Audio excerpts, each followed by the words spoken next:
up there. That's good. Pretty much. There's not a big gaping hole, right? So that's all that matters. At this stage, that's as good as it's going to get today.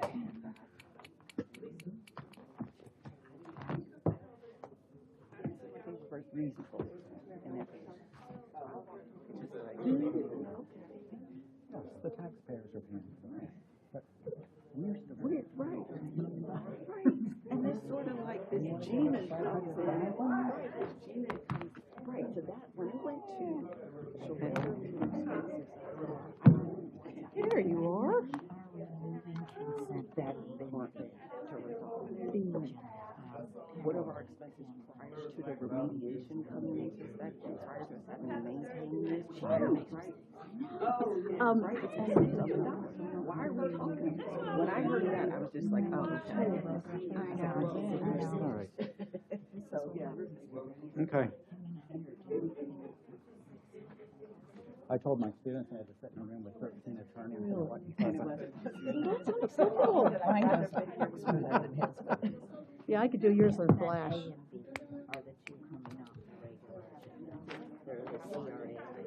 We're sharing.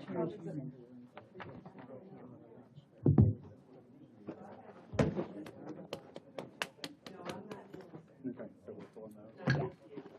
We pulling them because we're doing them later, or pulling them because we don't need to do them? There at all. Yeah, Okay. that was not one that I expected. That was the one I got today, the agenda went out the door. Oh, no. I had it with this thing. I need to talk to whoever sits here. Why? Just, I don't know how they adjust this chair, but I don't like it.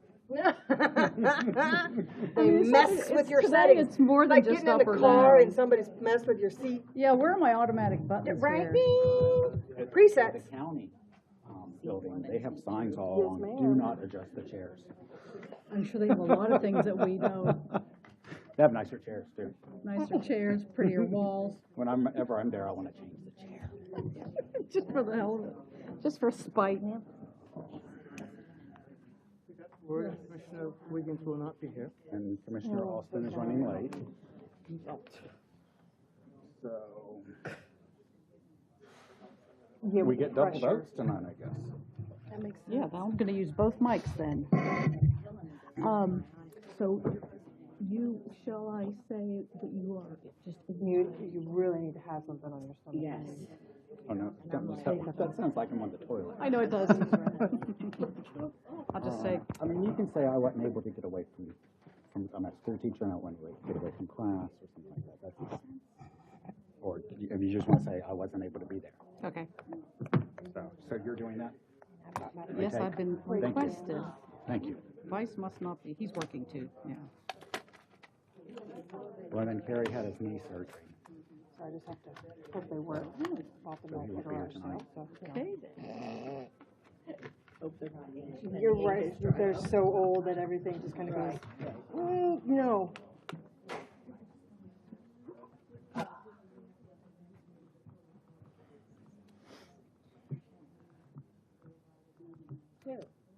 Credit. Oh. I have a present for her. HR.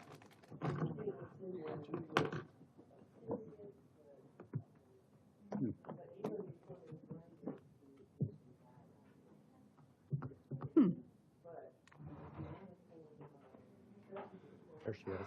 There she is. So I don't forget.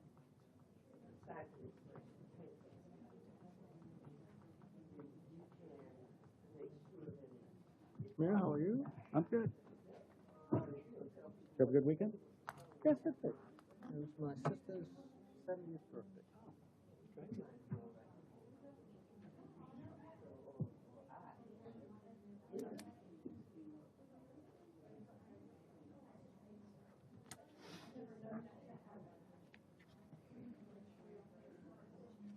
And did you already put the posting note on there? Good, good, good. His name and church.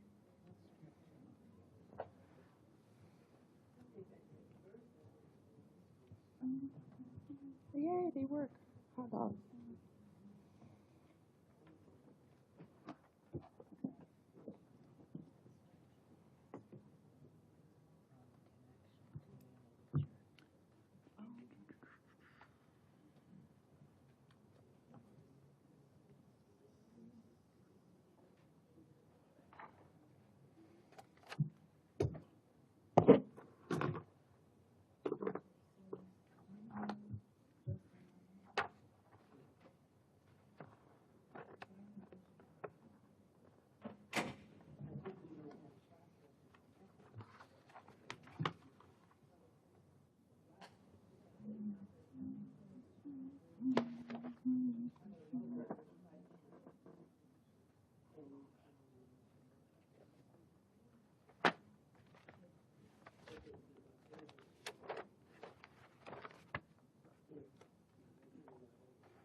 Technically, we can't, can we? We They gotta have, can't vote, oh, that's a good and they one. don't vote here.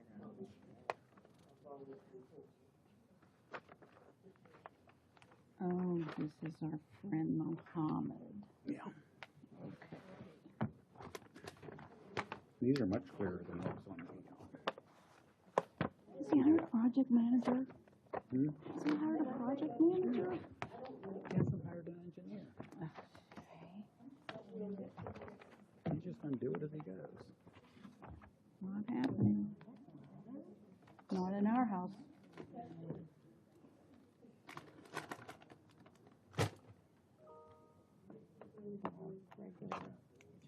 Work through, work session, that's for later.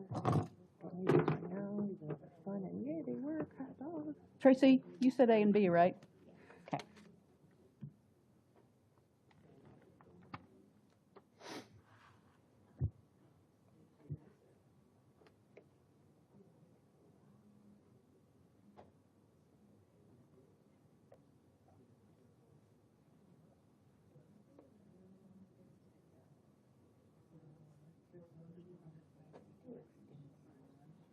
Mm-hmm.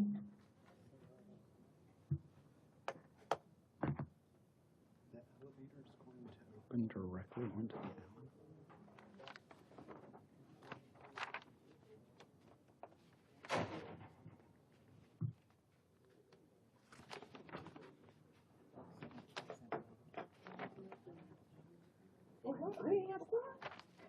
the island. We do now. Sorry, y'all. Ready? You are forgiven. Gotta work, gotta eat. Gotta work and gotta eat. Tracy, you ready? Yeah. Okay, we'll go ahead and call to order the meeting of the Sanford City Commission work session for Monday, November 10th, 2025. Commissioner Wiggins will not be here. He just had knee replacement surgery, and Commissioner Austin is running late, but will be here soon. Mr. Bonaparte. Yes, Mr. Mayor, members of the City Commission. The first item is the presentation by Mr.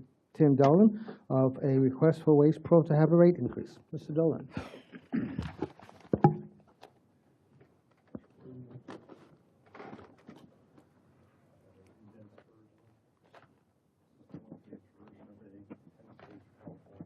Thank you. You? Thanks, Mr. Dolan.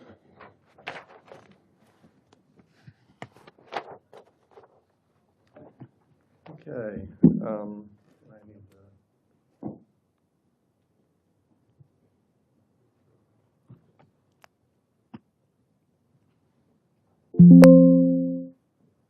My name is Tim Dolan. I live at 201 East 10th Street, Sanford, Florida. Work for Waste Pro. And we're getting, there we go.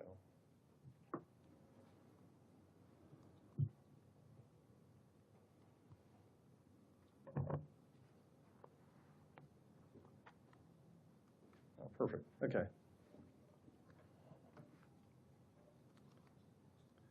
Anyway, I'm before you today to make a request. We're coming up towards the end of the term of our agreement. Hold the microphone up towards you a little bit. We're coming up near the end of the term of our agreement.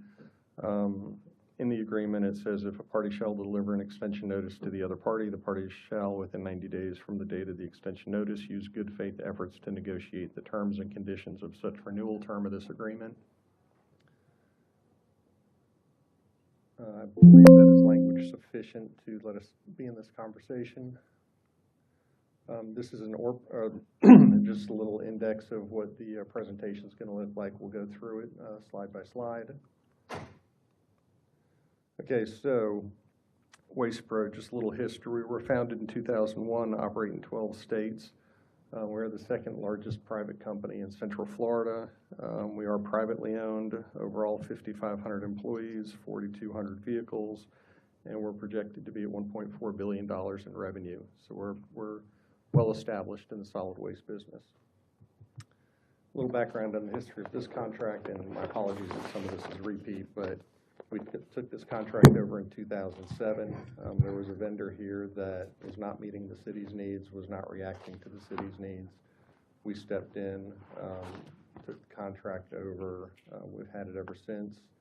And just want to indicate that our commitment to the level of service and good service is why we've been able to renew contracts and stay in the city. Economic partnership with Sanford. At our St. John's location, we've got 230 employees. 56 of those have Sanford addresses.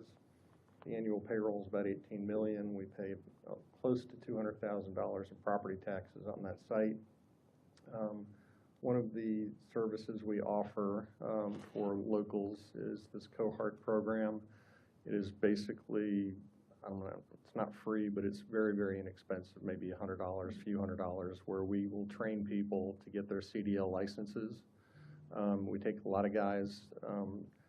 There's a lot of kids that may not have an education that you know, good strong work ethic is what they have to offer, and we'll start guys on the back of the trucks, but to see them get to someplace else to help them grow through their career, we have this trucking school that we have, and that we try and grow our own drivers to fill out our ranks. I like that. And then also the museum, some of you have been there. Again, this is kind of a project of the owner of the business. This is something neat for, you know, we can hold events, we can offer, I had somebody contact me last week, you know, 501c3s to come in, and we'll be able to offer this facility to folks to be able to hold events, to be able to, you know, in some cases raise money, but in other cases, it's out there. We get visitors, random people. I get random questions on it. People they love to bring their kids, love to crawl on the trucks.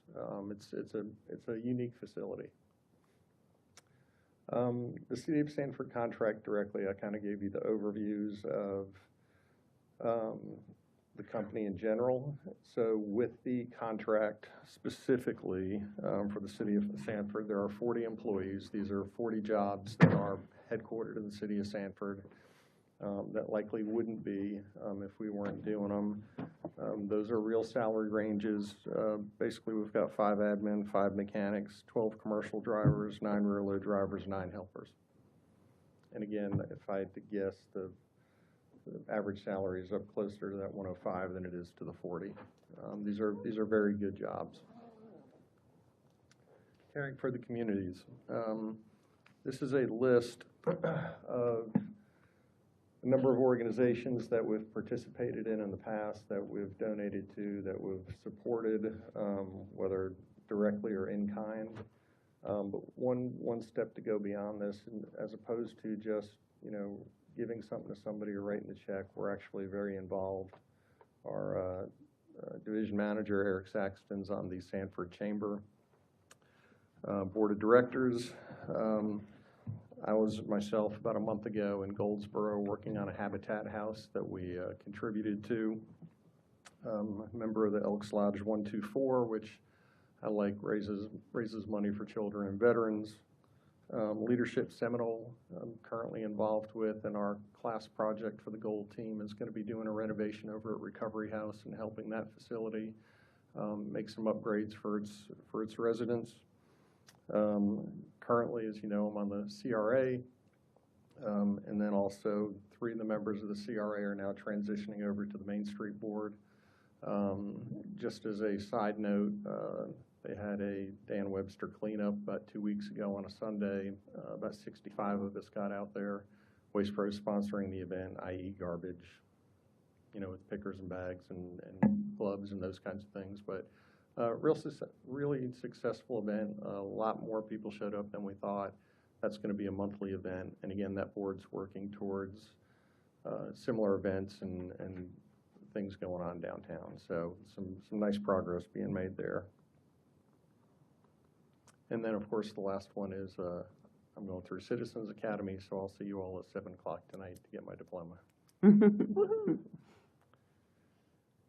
Okay. One of the asks, and this is on the sheet that I handed out to you, this is language from the contract saying that amendments can be made with mutual consent of parties, but there's no clear language that seems to indicate amendments can be made midstream. Okay, they have to be tied to something. They have to be tied to an extension of the contract. it's not very specific. I would ask that amendment language be something that could be addressed at any point in time during the term of a contract. And the reason I say that is this. First of all, both sides have to agree to amendments, okay? And there are things that are valuable or worthy to both sides that you may not want to wait. The example I'm going to give on this one is, and it's funny, I just got asked this question out in the audience. Currently, the city requires all residents to put their glass and bottles and whatnot in one bin and their cardboard paper products in a second bin. And then those two bins are supposed to be dumped into the back of a truck in two separate containers so that those materials don't commingle. And it used to be that you drive it to the transfer station and the paper would go in one pile and the bottles would go in another pile. Well, they stopped doing that about 2 years ago, maybe longer, where now if you show up with that truck and you've got all that material nice and separated, it just all goes and gets dumped into the same pile, all right? With modification language and an agreement, that would be something we could approach and make an amendment where the residents get a benefit. They don't have to dual sort on the side of the road. My guys don't have to dual sort. And again, when we get to the when we get to the transfer station, all of that material ends up in the same pile.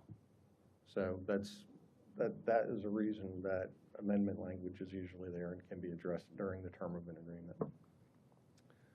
Rate increases, we've talked about this in the past, extraordinary rate increases. If you look at this chart, if you notice in 2018, 19, 20, and 21, the CPIs were 2.2, 1.5, 2.3, 1.6. We agreed as a concession to renew the contract in 2022, where we expected the CPI to be in the same range. It ended up at 7.87. We're not asking for that. What we're asking for consideration on is in 2023, 2024, 2025, because of the 4% cap, there is a combined 6.13% shortfall because of the caps on the CPI.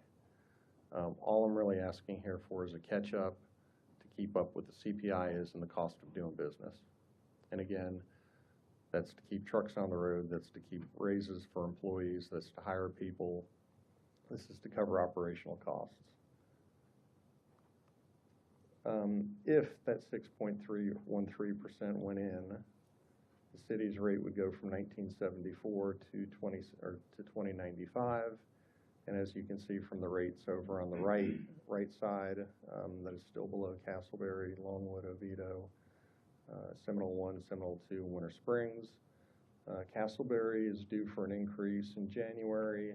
Longwood and Oviedo are due for increases in October. Sanford would be due for one in June. Seminole Area 1 and 2 would be due for one in January. And Winter Springs is due for one in February. So those would be the rates as they stand today. Now, we'll get into the question and the proposal, and you know, we can talk about that 6.13% doesn't need to happen all at once. It can be stretched over a period of time to ease the burden on the user. And this is just a suggestion where you could split it out into 2 years. Again, we can talk about that a little bit more in detail. There is language in your city code, such franchise agreement shall be exclusive and the term may be for such number of years as deemed appropriate by the city commission, in which terms may be extended from time to time, deemed as appropriate by the city commission. I believe there is the ability in your city code to extend the contract. I'm not looking for an automatic extension.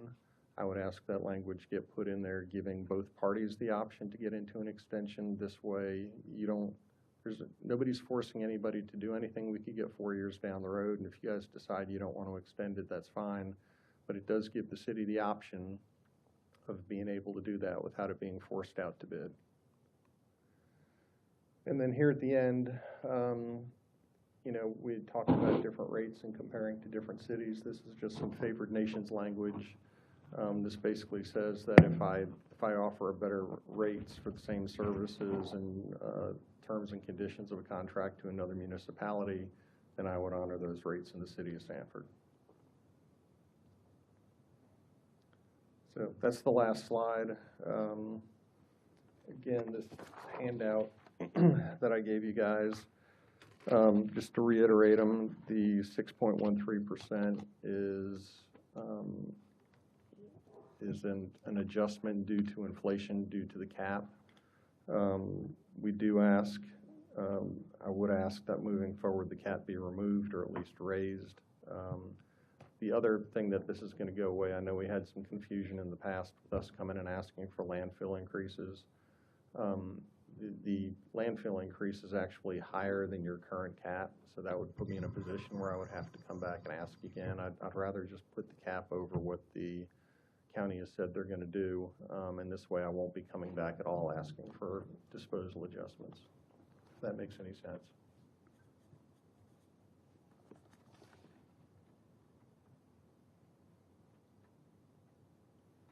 Okay, explain that again. So you saw part of where we are now is because, 4 years ago, a 4% CPI cap was a good cap. A cap's meant there for wow, things went crazy, we're capped to 4%. 4% went from being 4% as the norm to probably 6% as the norm, as far as what caps are seen in contracts right now. All I'm saying is if we can get the cap raised, the CPI adjustment every year will cover the landfill increase that's coming through that the county's announced, and we will not be back here asking for additional funds for the landfill increase if the cap can get raised. Okay. And then again, just the amendment language and potential contract extension language. So I'll open up for questions.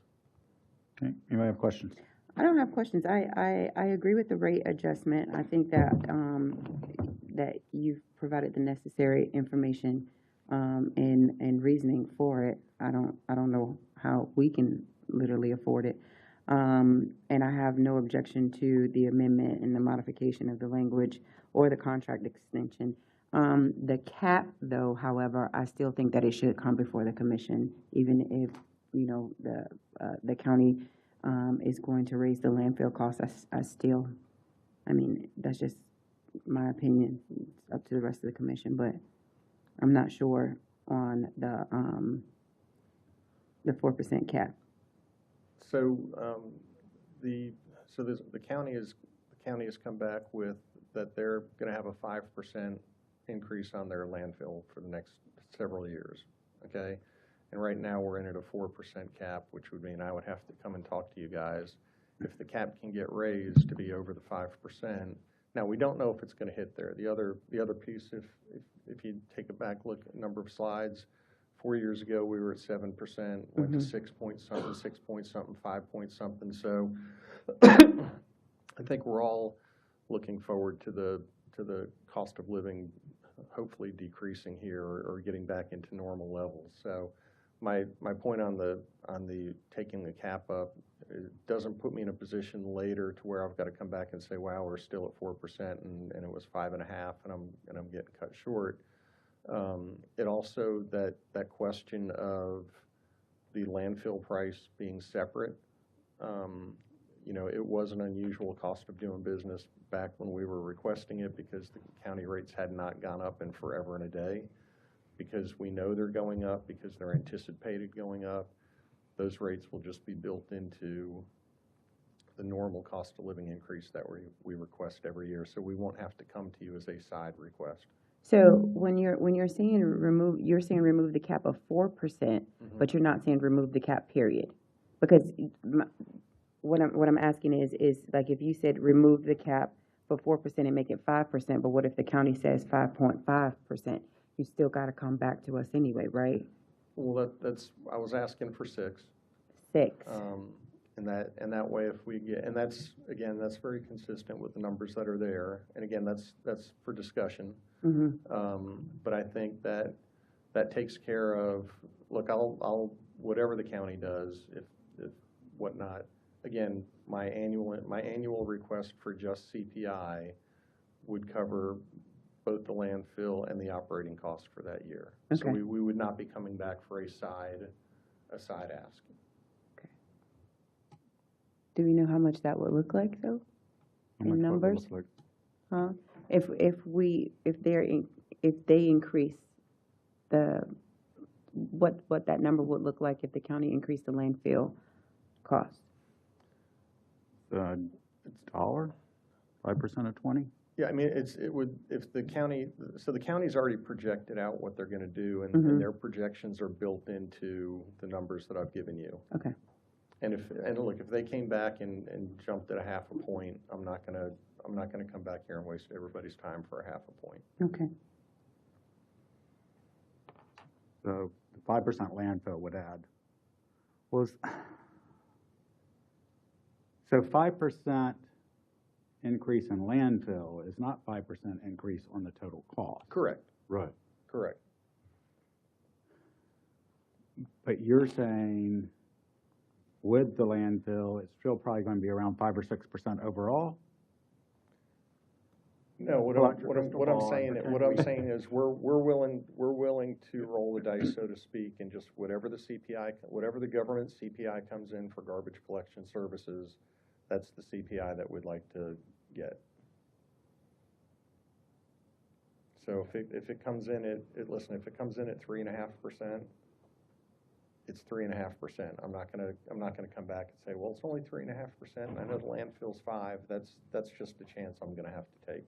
But if it comes back at 7.5%, then you would want that CPI. Well, if we can, I want to clarify, because previously, the contract provided for CPI, but I believe not to exceed 4%. correct.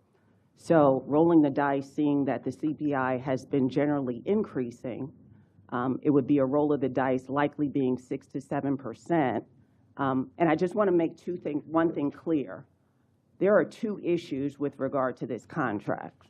One has to do with the fact that there was an extension, the third extension, which provided that the contract was to end in 2030. If you're seeking any increase prior to the expiration date of 2030, which I'm not sure if you are, that's where that language of extraordinary circumstance comes in. So you can only seek an increase prior to the expiration of 2030, pursuant to Section 13 of that contract, if you come before the commission and they deem at the dais that you've met the requirement of extraordinary circumstance. Now, as to your next issue with regard to renewal, yes, there's that language that you referred to in City Code 86-73 that allows City Commission from time to time to extend, but you have that third extension that says it's going to end on 2030. Also, that language doesn't negate Section 287.057, subsection 13, Florida statutes, that says procurement contracts shall not exceed 5 years in duration. So it would be my view, and Ms. Lindsay, please can chime in at any time, that after the expiration of 2030, that this contract would need to be rebid and not simply a renewal notice. To the third issue with regard to the landfill, it's my understanding, and Mr. Johnson, please chime in, that prior to that amendment where the commissioners graciously agreed to include the landfill, that was deemed cost of doing business. And so that was something that Waste Pro was just responsible for. The City Commission, of course, is going to have to deem whether they are going to continue on that route even at all. But I just wanted to put those three issues out there. So, I'm confused by something you said, because I thought the current extension expired in 2026. No, there Yes. is a 4-year, under the third extension contract, you can do 4 renewals up to 2030. Right. Right. Okay. Right, but Okay. it provides that it ends at that 2030. And so if there's any request for an increase prior to that expiration period, it would have to be based upon the extraordinary language. but again, it says if I ask for an extension going into the 2026 to 2030 term, that good faith efforts to negotiate the terms and conditions of such renewal term of this agreement, that's where in the past we've sat down and negotiated terms going into a new renewal term, which does affect the price. Except we've now extended this 5-year period. Again, what you're saying does not negate Section 286 that provides a limitation on how many times contracts can be extended before they are rebid. So first, let me ask the first question for my edification. So are you seeking an increase prior to the full expiration of the agreement? When are you seeking this increase to take effect? 2026. June 1st? Of 2026? Yes. Right, Yeah, because because I that's when can't, the, I that's when can't the request an extension would take increase at effect. the end of the contract because there's nothing, there's no time left on the contract. Except for the extension periods. Are there not extension periods pursuant to that third Right. extension that allows it to go up to 2030? Right, that's what we're talking That's about. what- Right. Yeah. Yeah, there's an extension period that goes from 2026 to 2030, which again, there's the ability to negotiate the terms and conditions of that extension for that period. And so you're seeking from June of 2026 moving forward, that's the increases that you're seeking? Yes, Okay. yes. And again, based on board discussion, if, you know, if those want to be smoothed out a little bit, I'm open to that conversation too. I.e. not all taken in 1 year, maybe taken over a 2-year period.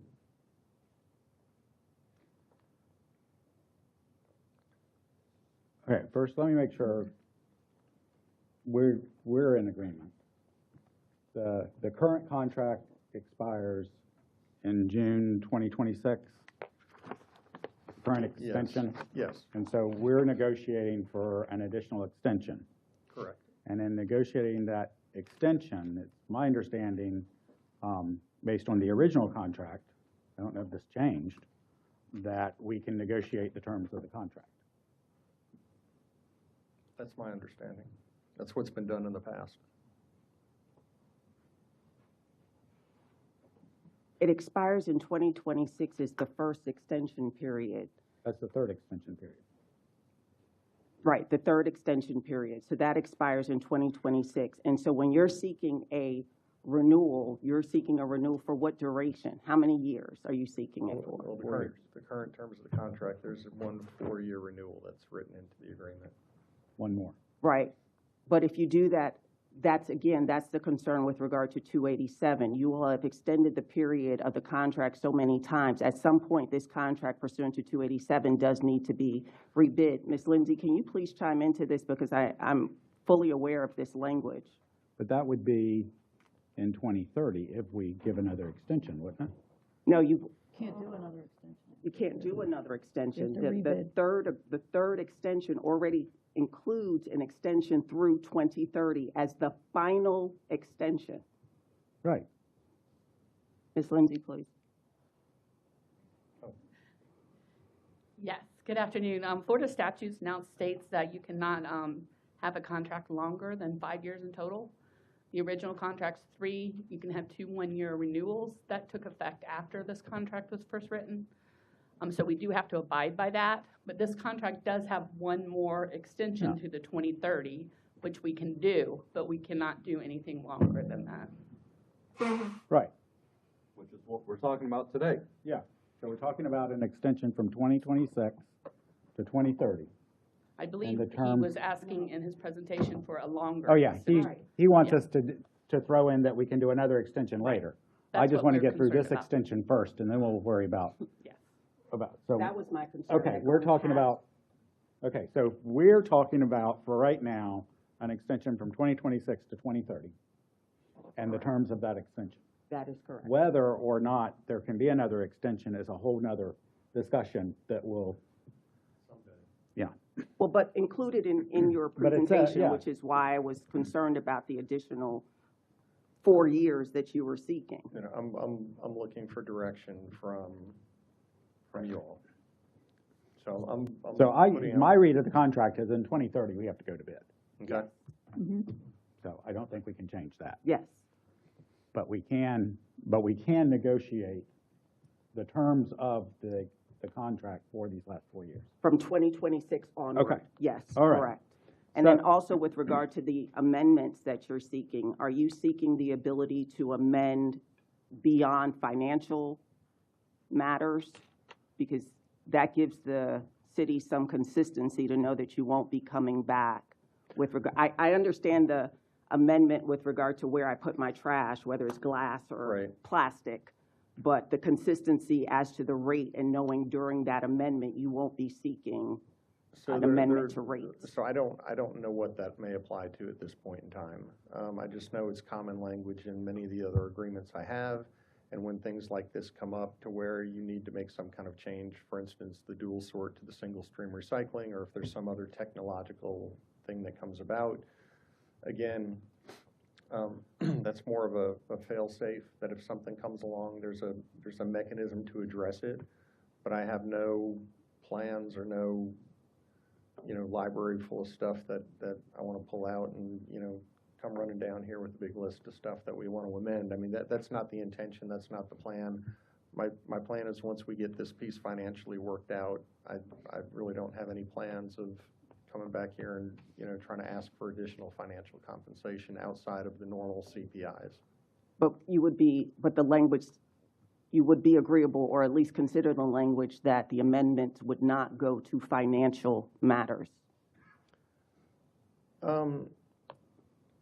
Because that was the whole purpose of Section 613, is to make sure that the city knew what its rates would be and that there would be no amendments absent extraordinary circumstances. So while if we leave the language open as to amendments and don't put any restrictions on there, year 2, you could be coming back seeking an amendment to the rates, which would be an issue of concern. Well, no, so there would be no asking for an amendment of a rate for the basic services and pieces and parts that are in place, or the amendment language. And the only reason I'm hesitating on the financial part is because the city may come back and say, for instance, hey, we want to do twice a week recycling. Okay, in which case I would have to fire up more trucks, put out more bins. We would sit down and negotiate a financial, change to cover that service. That's where there would be a financial piece, is if both parties agreed that they wanted to elevate some level of service or change some level of service. But it would not be me coming back on standard, like we've already agreed to do this, we already have the price in place. And again, amendments are always just, they have to be agreed to by both parties. It's very easy for one party to say no. And that goes for both parties involved. So the intention is more, like I said, things like the dual sort stream recycling. If the city came and approached and said they wanted to add a service, or they wanted to add a technology, or they wanted to add, something to the contract, this would just leave language open to get that conversation started. So no amendments to financial matters, except if the city was seeking additional services that would need to be included. Yeah, that's fine. Oh, beyond extraordinary. Right. Beyond Yeah. extraordinary. Yeah, that's not what I'm trying to make that a vehicle. I'm not trying to use that as a vehicle to come back and ask for rate increases. Okay, so back to the landfill. Can that be separated out?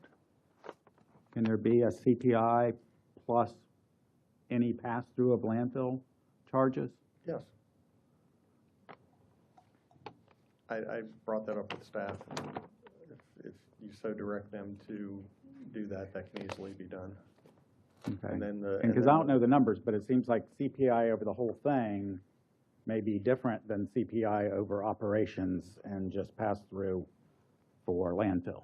It would be, and many, there's a couple of ways to do it. You can either separate them out, where the CPIs apply directly to the landfill, and then the CPIs apply directly to the collection costs. That way, if there's two different numbers, they affect equally. The other way that a lot of your fellow cities do it is the disposal bill just gets paid directly.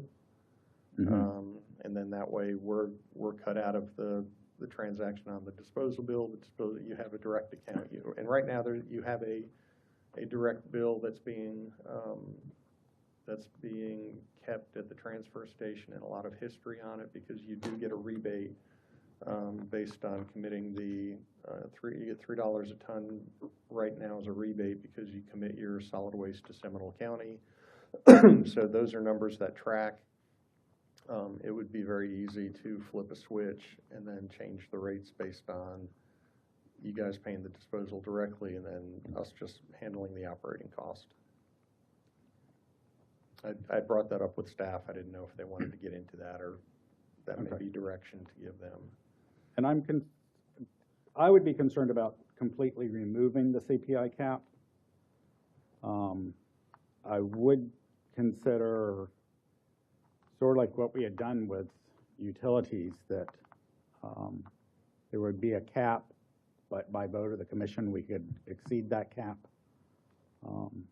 But I would not want to leave it wide open.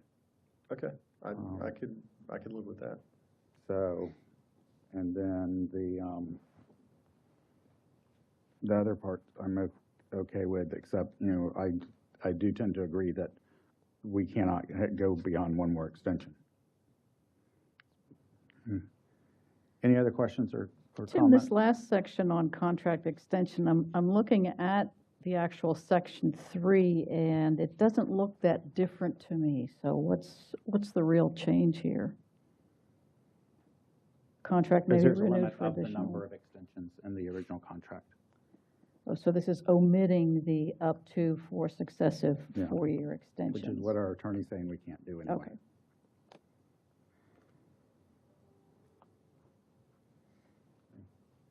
All right, anything else? Okay, so can we, Mr. Johnson, can you come up and see if the rest of the commission agrees with me and if you agree with me? So it sounds like we're in agreement on the 6.13% increase. Yes, sir. Whether 1 year or spread over.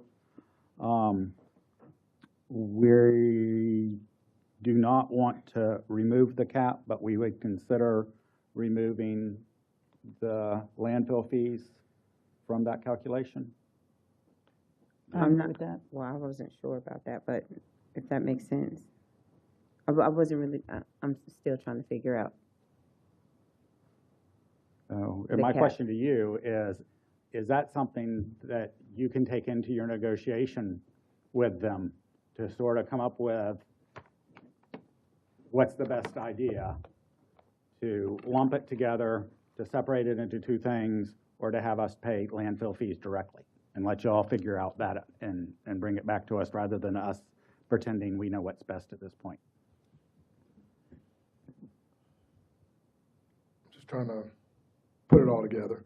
So we're looking at we're keeping the cap on the CPI, correct?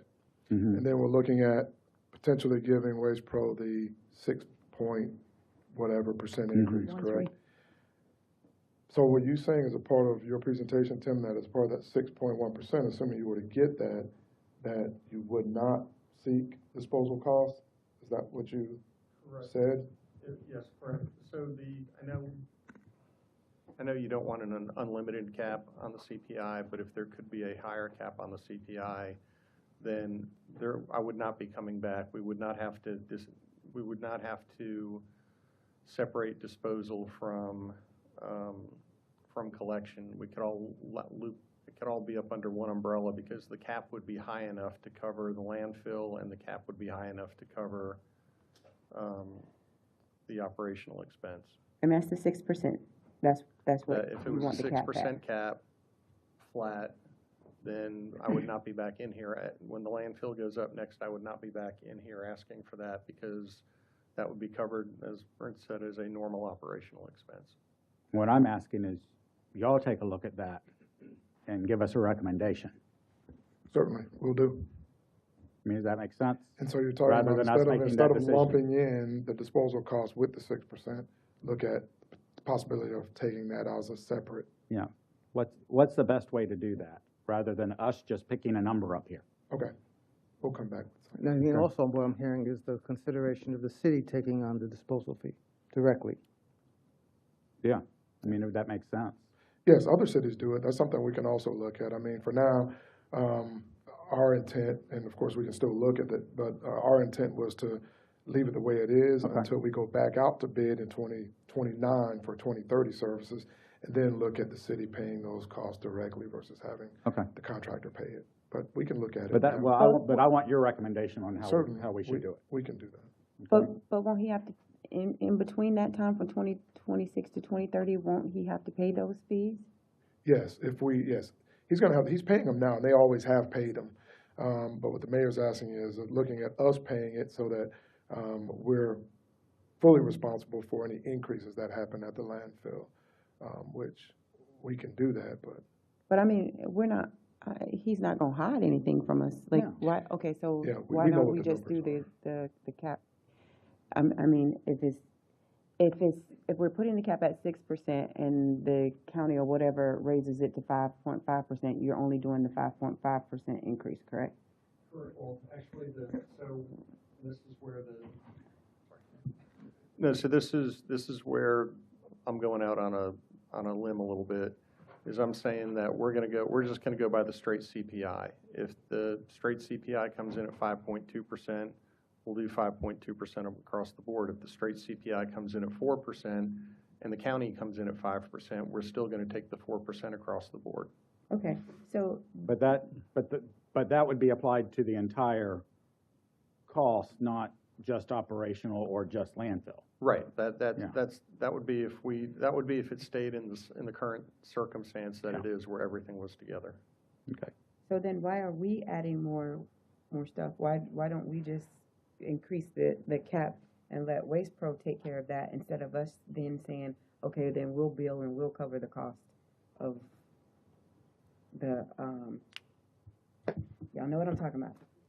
I'm just suggesting that staff take a look at this and give us a recommendation, because they have more data than we do. Right, I mean, I'm okay if it becomes that we do a cap to 6%, and that makes most sense, okay, but I'm just asking for a recommendation from our staff We can do on that. how we should do it, We can do that. right? Okay, and then, also, we're in agreement with that if both of us agree, we can modify, at any time? yes, sir. Okay, all right. All right, Does that, anything else? the modify at any time, does that include the financial matters or only financial matters related to additional services? Did you want that language in there? Yeah, or- it sounded like you wanted to go toward making specific the language about financial and what it means and what it doesn't mean. And if I'm not mistaken, that's primarily for owner-requested services, owner-requested Correct. Yeah. additional services. Right.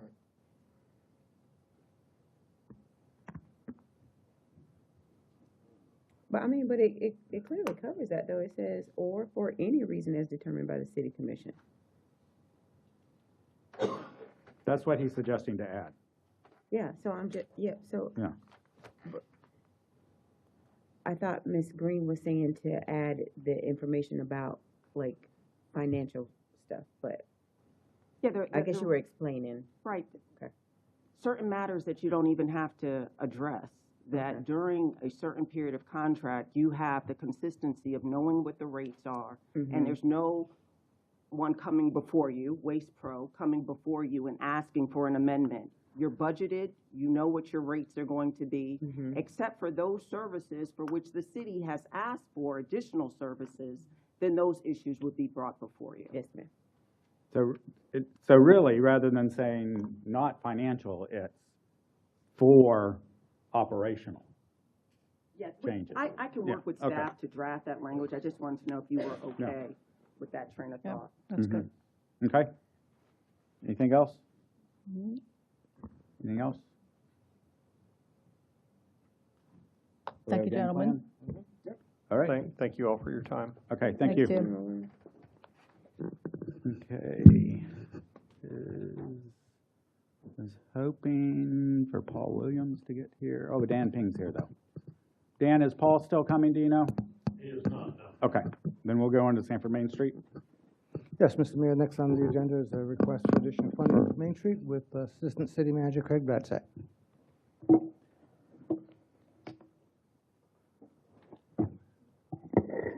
Good afternoon, Mayor, City Commissioners. This was a request from last meeting to have a discussion on some possible additional funding for the Sanford Main Street. I thought I'd give you a little background and a little information before the discussion. So we entered into a tri-party agreement, Sanford Main Street, the city, and CRA to provide funding. I think it was in November of 2020 for $48,000, $24,000 from the city, $24,000 from the CRA. The CRA, as you know, is sunsetting at the end of this year, December. So staff is working with the attorney's office to draft a new funding agreement. And we just need to fill in some blanks. If you do decide to grant some additional funding to Sanford Main Street, fill in the blanks. We do have budgeted funds this year for $48,000. The city's going to pay the full cost of that. So just back in June, I think it was June 9th, the commission approved some funding out of their commission accounts. I think it was about $11,000 to add to the additional funding. So that's been paid, and they make monthly installments. The Main Street gives us a bill every month, and we make monthly installments plus that additional funding. So what staff would like to know, and when staff is drafting the funding agreement, take it probably to the next commission meeting because it's up in January. It'll be effective January 1st of 2026. We would just like to know if you'd like to grant some additional funding to Sanford Main Street, and where would that funding come from? Because we do have a approved budget, so if you pulled that funding from somewhere, it'd have to come from somewhere. So we'd like to know that too. So I'll leave it to the commission to discuss further. Okay, and it's a continuation of the additional funding we did, which comes to about $2,000 a month. So I just want to clarify, it's not new additional funding. It's a continuation of the funding the extra funding we gave them last year, right? Yeah. Okay. So if y'all remember, Main Street was turning things around. They wanted some extra, the ability to hire extra staffing to keep the desk manned. And we came up with a total of $11,000, which came close to $2,000 a month. Mm-hmm. And we had, at that time, we said that would take us through the end of the calendar year, and then depending on how Main Street was doing, we would look at continuing that. Well, I think Main Street is moving in the right direction, and I would like to give them some added time. I would say in this new agreement that we would clarify that this additional funding is for just one more year, not we're going to continue funding at this level. Because the idea is Main Street needs to start raising some of their own money. Right, and are we going to finally have that conversation about what the city would possibly contribute to the events, being that the CRA is sunsetting and the rising cost of city costs? Could we do that before we decide to give to Main Street, or you think that's something completely different? I think those are two conversations, but we're having some discussion about special events, but I'm not sure what it's about. I can tell you that we had a meeting a week or two ago about looking for ways to reduce costs for special events. That came up with some ideas. And that's fantastic, and I'm looking forward to you sharing that with us. But are we having the conversation about how we would fund events like what the CRA was doing? Because isn't there a certain amount of money that's coming back to the city from the CRA? Yes. Okay, that I think has been budgeted. I don't know exactly what all is in that, but I was saying, when do we anticipate having that discussion? And then from having that discussion of what the city may or may not contribute, what guidelines we might have for those who might receive the funding, or if we're going to do that at all. Because if we decide not to fund any events, then maybe we could contribute a little bit more to Main Street. Or if we feel that the events are so significant and we need to have those because they boost, the economy and so on and so forth, and maybe we don't fund Main Street. I would like to do them all, but being that we're short in funding, I'm just wondering when are we going to have that conversation, and should we have that conversation before we decide to fund Main Street? Well, not all of the funds the CRA had are coming back to the city. I know that, but I thought a percentage comes back, Okay. you know, And we budgeted all of that. It's already been budgeted for next For this okay. year. So, but a lot of, you saying that as a matter of fact, like, I knew that. I'm not really sure. That's what I'm asking. So then what would the city be willing to contribute? Or, like you just said, you all had a meeting. I wasn't privy to that, so I don't know what you discussed.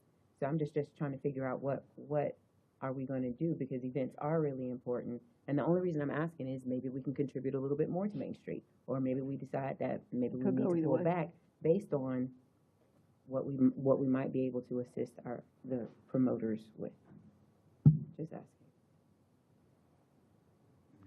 I see it as two separate discussions. Cool. And, you know, a couple of us have raised that idea. I think it's going to be very difficult to come up with a plan of how we help fund events, but I think that's another discussion. The question for us now is, do we want to provide an extra $24,000 over the course of the next calendar year to Main Street so that they continue what they've been doing for the past 6 months? Okay. To what expense? To what expense? The budget's already been set.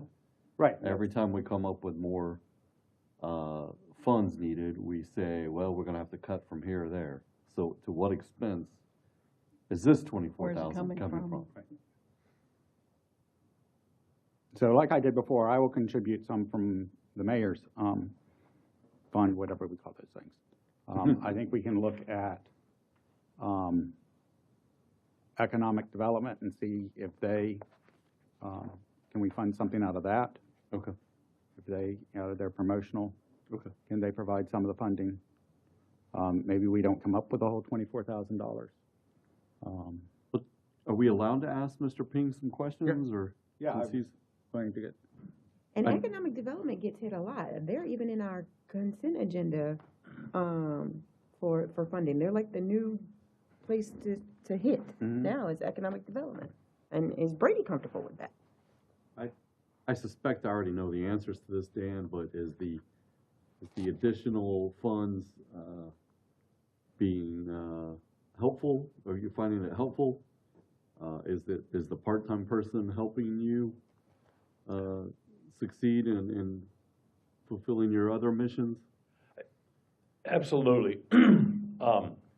Just to give you a little bit of background, when the original tri-party agreement was set up in 2019 or 2020, whenever that was, that Ms. Hollerbeck was here and made that agreement, that was basically for my salary. Didn't provide any additional funds for any extra work. Right. And that also doesn't allow me to do anything but work at the Welcome Center. Right. And so we're open 7 days a week, 47 hours a week. And so having somebody to work on the weekends, spell me for a few hours during the week on different days. Today is a good example of it.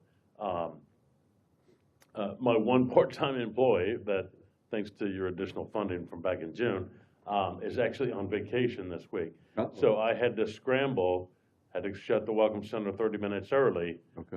Posted a sign, let everybody know that public bathrooms are still available in Artisan Square, but to be here so I could answer these sorts of questions. So having the additional funding so I can have some staff to address these issues, or for example, right now we're working on a project in December called the Sanford Sweet Stroll.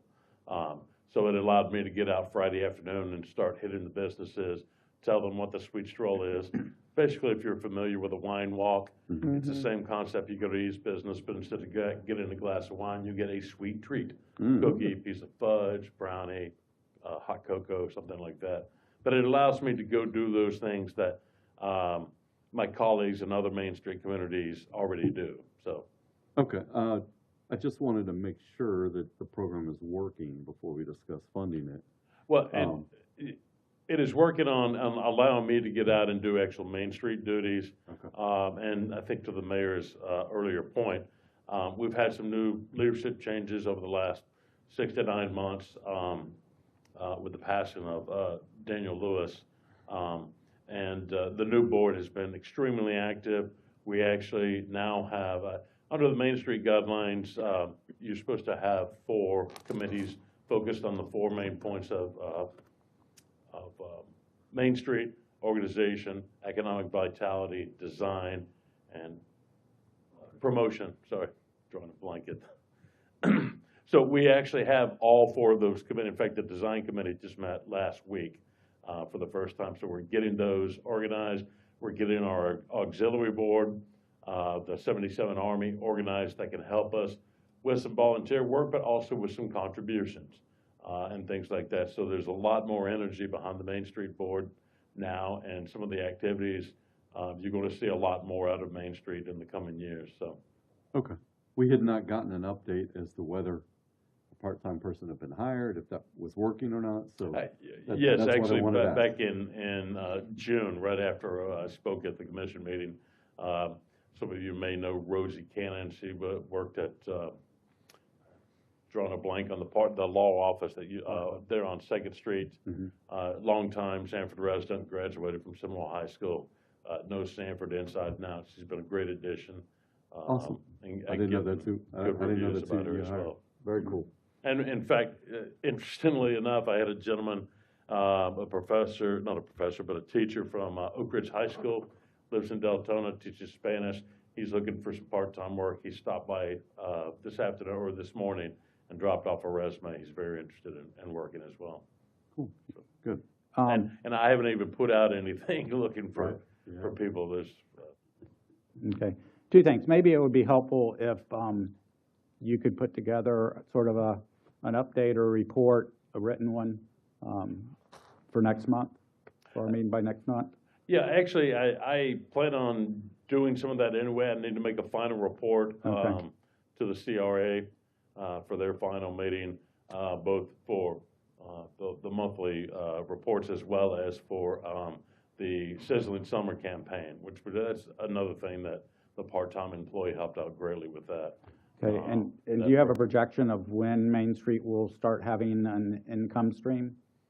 Well, we've got our first event. We're still in the planning stages. The Boots and Roots Country Music Festival, March 7th, is when we're slotting that. So, although we're not expecting to make a lot of money on that, part of the process for these events is that, you build them up for 2 or 3 years, get a good solid event before you start seeing real profit. The idea is that you break even or make a little bit of money. But I think in the next year, we've also made some changes on the board as well. In terms of board requirements, they're going to have to start contributing money, either from their company donating money to Main Street, or coming out of their pocket, or raising money themselves. So we actually have already started in that in very small ways, but I expect that to pick up.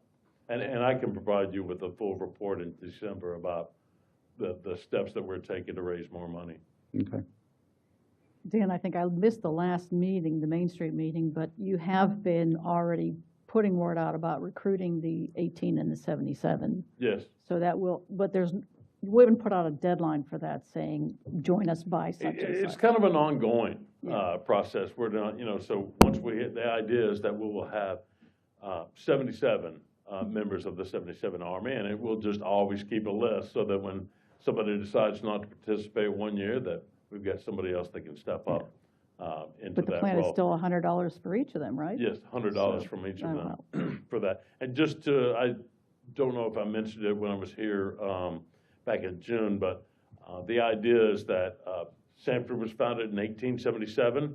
We're going to have 18 board members that have to make a contribution of $2,000 apiece. And then we're also now we do have a couple of ex officio members, Pamela Lynch, Karen Applin from the county TDC, so we're obviously not expecting them to make that contribution. So, but then in addition to that, employers to make a contribution. I'm sorry? They should get their employers to. Yeah, well, they already do, so we don't. we'd love to double dip, but I think that would be frowned upon. have you There. thought- And then the 77 Army would be basically an auxiliary board, people that want to be involved in the community. And we would also look at it as a way to staff some of our committees, both our 4 main committees as well as any ad hoc committees or subcommittees, and also serve as kind of a training ground or a minor league for future board members. Have you thought, or has the board thought much about the possibility, just hypothetically, that if the CRA funds go away, where would you have to reduce service or hours or anything that might mean you're getting less money overall? Any planning when it comes to that? I'm not quite sure I understand your question. So if you're getting 48 now, and all of a sudden you find out you're only getting 24, has there been any thought about what you would do in that? Well, actually, that would be a discussion for the city commission to have, because that would mean we would have to close the Welcome Center for a certain number of hours. I want to get a little bit out of, I think a little bit of this is semantics. You're not exactly for the past 5 years, except for this additional funding that you provided in June, you're basically paying Main Street to operate your Welcome Center for you. And I think if the city had their own employees paying the city rate with Costs us a lot benefits more. and all of that, it's going to cost you a lot more than what it's costing you now with Main Street. On that, and we agree that we need to do a better job as Main Street, raising our own money, doing those things as well. But if the 24,000 didn't come, then there will be, if the CRA portion of the 24,000 didn't come, then we just wouldn't be able to operate. Rather than 7 days a week, it would be Okay. 3 or 4, or whatever the numbers work out to on that. Okay, thanks. Okay, so, and obviously, my recommendation is we look for the money to do this. We may look for, I'll hold that back. And Fewer let's look at conferences. economic development and see if that fits in with their promotion budget. I would commit some from the mayor fund and come back. We need to approve the new agreement anyway, and see how, what funding is it? I mean, basically come back and tell us what funding you can find to augment what we did. We were supposed to have done this during budget, and I'll take blame for that we did not have that discussion. Mayor, did I hear 5,000 out of your individual commission account, is what I heard earlier? Is that correct? So 19, and you're proposing, I think, an additional 24,000? It'd be 24 for the calendar year. So we need to find 19,000 is what Well, we're looking for? no, because for the budget year, we only need to go through September. So we need 18,000 to get through September, right? But the funding agreement will go from January to December. Yeah, and that's where when I was talking to Pamela, it was like, do we go calendar year or fiscal year? But we're going calendar year with the agreement because the CRA ends in December. I guess So however we work that out, we can go fiscal year if it works for you all for budgeting purposes every year. whichever is easier for y'all. I mean, if we go calendar year, we fund it through the fiscal year, saying we're going to fund it next fiscal year. Gotcha. And we take care of that when we do the budget, right? Okay. We have So- someone standing up that I wants to think yell at you. it's 6 of one, half a dozen of the other to me. Speaking of Pamela, I think it's whatever y'all come up with, whatever y'all decide is the easiest and most efficient way to handle I it. think the thing that we have to be concerned about is there's going to be an impact to economic development if we take it out of their budget. It's not a very big budget, so Pamela can probably expand on, it's going to affect her promotional, her training, education, stuff like that. So she probably want to educate you on how it's going to impact economic I development. agree. Ooh. So if we're looking to Okay. have some additional funds out of there, I think you need to be aware of that. It's just Wanna every come down, time we Pamela? turn around, we're snatching out of economic development, and I don't think that's right. It's not a very big budget. It's not. Mm-mm. Well, then we'll look at the assistant city manager's budget. fat zero. Good afternoon. First and foremost, I just want to say that, remember, the TIF, once that goes away, the money proportionally goes back to the city and the county. So the 48,000 would still be able to comfortably be funded. And that hasn't been accounted for, like, because the mayor was saying something about it's been spent, or. I believe by Ms. Lindsay, it had shared that anything that was recurring costs have been moved over into economic development budget. So, for example, the trolley and shuttle van services, that money has been moved over into promotional activities. So when you see that number and go, wow, it really grew, that's part of it. Right. Yes, ma'am. So the 48,000, the base part is in the budget. Correct. Yeah, so we're just talking about the extra funding. Correct. And you know, we certainly want to accommodate your wishes and your requests, and we would do our best to do so, but obviously that will be at a cost. We would have to give up some other things possibly. Right. And we don't want to do that. And that's the only concern that we have. So, Mr. Mayor, for the staff sake, how much additional, so you're saying the additional 12 on top of that? For 12 months, it's 24. Correct. $2,000 per month. Yes. Which for the fiscal year is 18,000. For the calendar year is 24,000. That's correct. And in speaking with Ms. Lindsay, whether the way the agreement is currently structured, and we will be working with Ms. Green as well on that, is regardless of whether it's fiscal year or calendar year, the way the contract is written, unless Ms. Green words it differently, is that once the agreement is fully executed, it will commence the following month. So if the terms are discussed today and we have a contract for you in December to consider for approval, then it would go into effect January of 2026. But regardless, it could go into effect February of 2026. But the sooner the better, because right now there's a tri-party agreement with one of the parties that will no longer be in place. So there's two different issues. You need a new agreement regardless between two parties.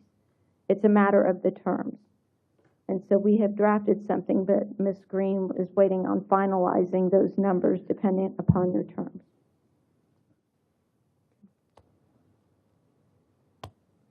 Well, District 4 will give you another 1,000 from their account. Okay. And I know there's 10,000 that we didn't spend on the air show. That's true. I mean, we certainly can look at our budget, and we would like to work with you all the best that we can on that. There's just some concerns. Our budget isn't a big budget to begin with. I understand. I do have a question that seems out of left field a little bit, but it's a discussion that I've had with, I know the mayor, and I've certainly had it with Ms. Lynch over the last couple of years.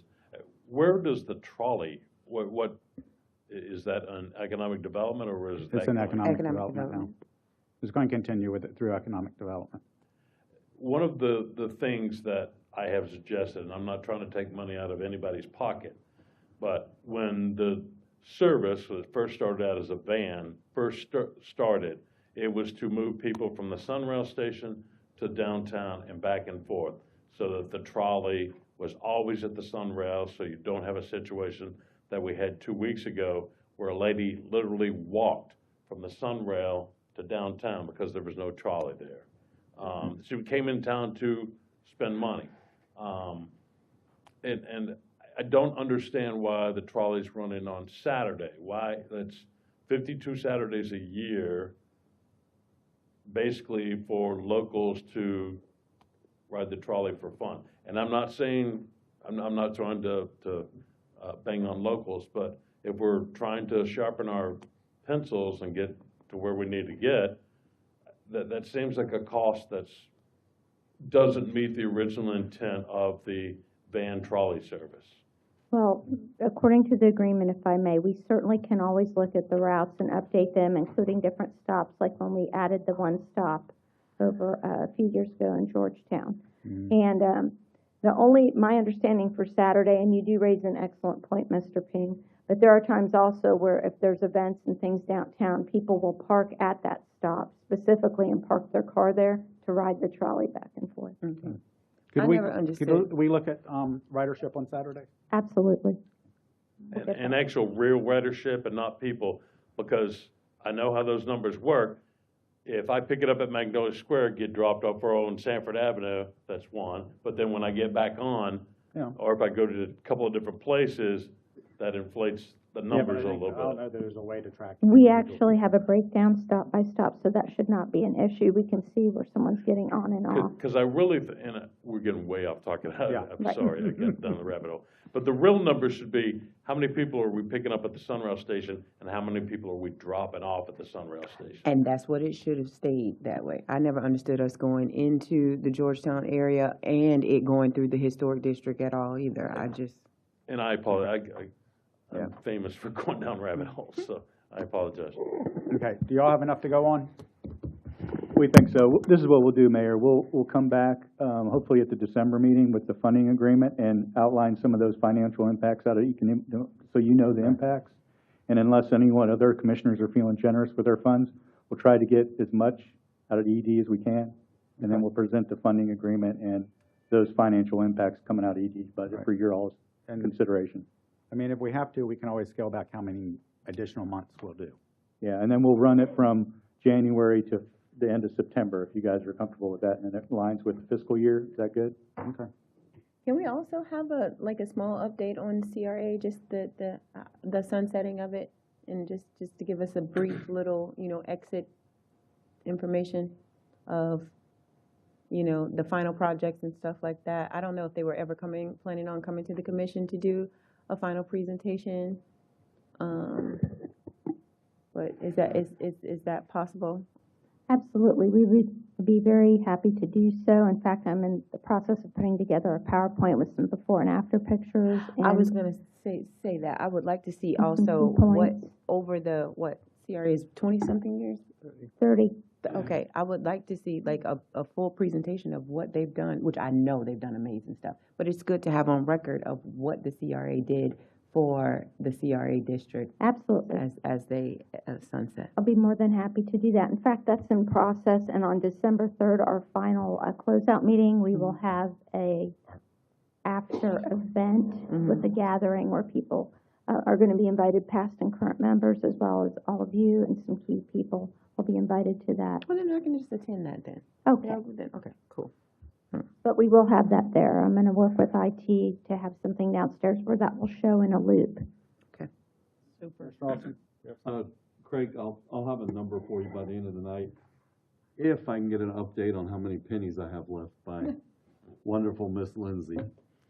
Well, if you don't have any, you can get them from Commissioner Wiggins. He's Right, loaded. he's not even here. I'll spend Karen's Actually, money. when he's not here, we could He's just not take here. his money. Yes, That's right. let's do it. Add 10,000 from Commissioner Wiggins to that. Since he has All right. unlimited funds. It's unlimited. That's like if you're not there at the meeting, they volunteer you to be Right. chairman, right? We're volunteering his money. Yeah, Mr. Mayor, members of the commission, just to be sure, are you asking for the CRA to make a presentation to the city at the December meeting so that you have it on the record of what they've accomplished? I would say if we have here, we would do it in January. Yeah. Rather than December. That's fine with me. But It's a great way to if start we the can new all year. go to the meeting on the 3rd, but maybe I don't know. An abbreviated one, I think would be good. And I would actually do it at the 7 o'clock meeting, rather than the work session, maybe as a In presentation. January? Yeah, as a presentation I like at the that. beginning of the meeting. Okay, so the January first meeting in January, at the regular meeting, have a presentation from the CRA. Yeah, I think that's good. Okay, thank you. Super. So I do have a couple of questions, just so I know what my responsibilities are. Are you guys voting tonight, or will that be in December? They'll bring an agreement back to us probably in the December meeting. Okay. Is what our goal is. Right, and think it's I'll pretty much touch that. base with Craig on Yeah. that. The second thing is, you wanted kind of an overview of where Main Street is. You had mentioned in December, but per our agreement, I'm supposed to give an annual report in January. Do you want me to make that annual report in December, or hold off? I wouldn't mind having a written summary Okay, for December, okay, but we'll have you give the report in January. all right, yeah, I can do that. Okay, All right. thank you. Thank you. Thanks, Dan. Okay, Okay, Mr. Mayor. poet members- laureate. Yes, Mr. Mayor, members of the commission, the next item is the city's proposal for a poet laureate program, and with that, Ms. Holder.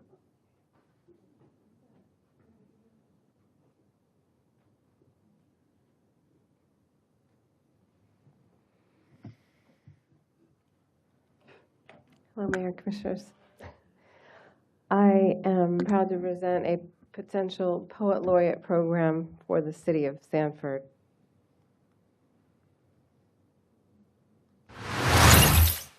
Thank you to watch. Please. When we say or you see my city beautiful, have you ever asked why? Because visitors might say palm trees have voices of their own, speak for themselves amidst the cotton candy day sky and a rainbow-lit night sky. Is it also true for you who reside betwixt the magical water rides? In the cool shadow of the Orlando Eye, Caribbean roots plant well in this soil. They say my city beautiful, but why? Because date night at the Robinson cocktail vibes. Goff's ice cream still survives. Jeremiah's I got to have. Because La Chanera and Mi Banderas and Reyes on Orange Ave. At Mamak, I like to meet. Or maybe it's me. I like to eat. Roti shops to Seafood Station or Sister Honey's for a treat. We welcome the retirees from the north and from the west. Celebrate arts in the street from Immerse to Fusion Fest. Because the world comes to us. We don't seek validity. Orlando's way too cool to complain about humidity. Wet and Wild will never forget you. Slide down Bombay, they loosed you. We don't forget. We honor the past while still embracing the future because innovation's in our veins, because magic, because lions, because growth comes with the sound of the sunrail over the iron, an electrifying city. Resilience could be a tagline because the long lines to give, because our pulse never flatline, because beauty's beyond visual. When you feel it, you can't deny. So when we say or you see my city beautiful, just remember the reasons why. That was Shad Welcome, a former City of Orlando Poet Laureate, and I just wanted to share that with you for inspiration. So for example, we were inspired by the success of Orlando, the City of Orlando, which has had a Poet Laureate in place for a very long time, and they're on their third now. And it's an example of how the city can celebrate literacy, art, the arts, engage the community, and elevate its cultural profile. So by establishing our own Poet Laureate here at the City of Sanford, we can build on this momentum, this regional momentum, bringing the power of poetry directly to our residents while becoming the first city in Seminole County to do so. This is an opportunity for Sanford to be both inspired and pioneering, learning from Orlando's model while creating a unique program that reflects our own history, diversity, and community spirit. So we're more than streets and buildings, a community of stories, voices, and dreams. Every resident contributes to the rich tapestry of our city, and through art, those stories come alive. A Poet Laureate will help us capture our shared experiences, celebrate our history, inspire a brighter future for everyone.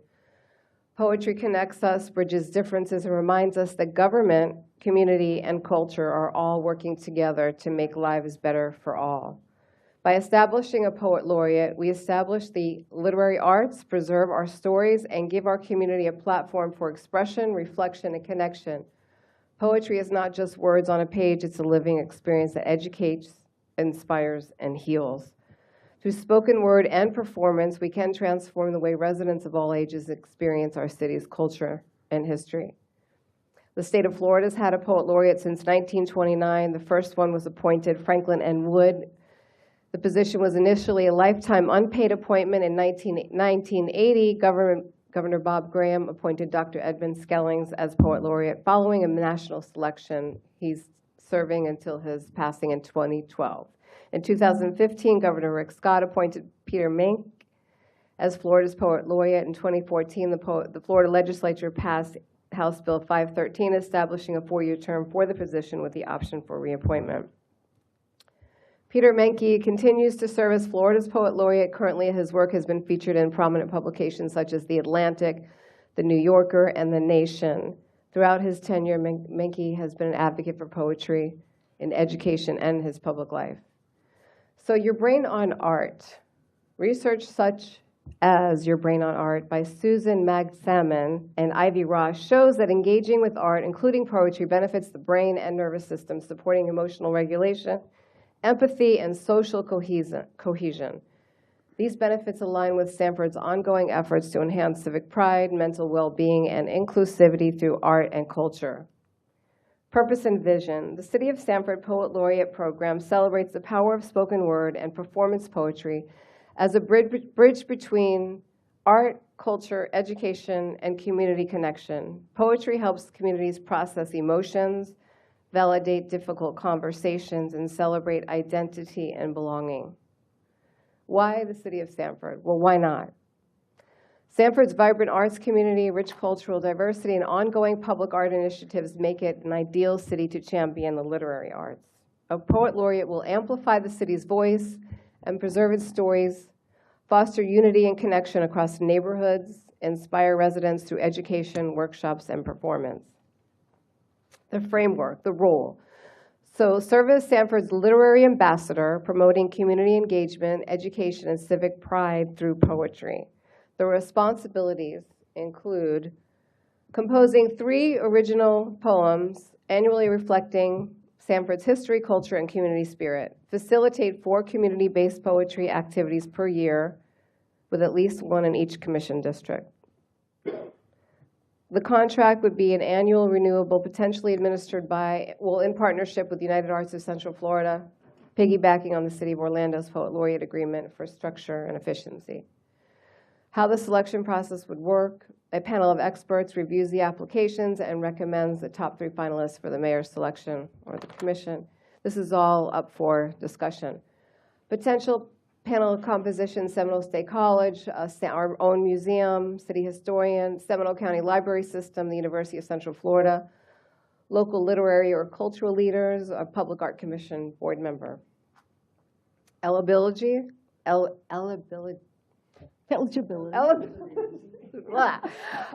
Applicants must be a documented resident of Sanford or Seminole County for at least 1 year prior to application, reside in Sanford or Seminole County for at least 6 months of each year during their term, have established ties to the city and a strong interest in serving the community, show evidence of achievement in poetry, including substantial publications in books, literary magazines, anthologies, or reputable digital media, have received significant recognition or awards for contributions to poetry or literary arts, demonstrate strong public speaking, performance, and community engagement skills.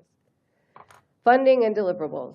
The stipend would potentially be $2,500 annually, sourced from the Sanford Public Art Commission budget, 3 original poems annually with rights shared with the city of public presentation and archival use, 4 poetry activities per year, 1 in each commission district, and participation in city-sponsored cultural and community events.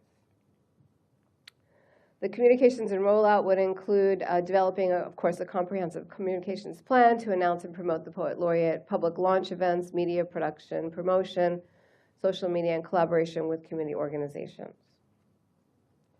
Here's the timeline. This is just totally proposed because we're presenting it to the City Commission and the Public Art Commission. We're going to have more discussion about it. But as you can see here, a program approval by the Commission, application period, application deadline, reviewing and scoring, mayor selection and contract execution, public announcement, March 15th, for first poetry activity in District 1, April 2026. Subsequent district activities through May, and then program review and renewal next year, October 2026.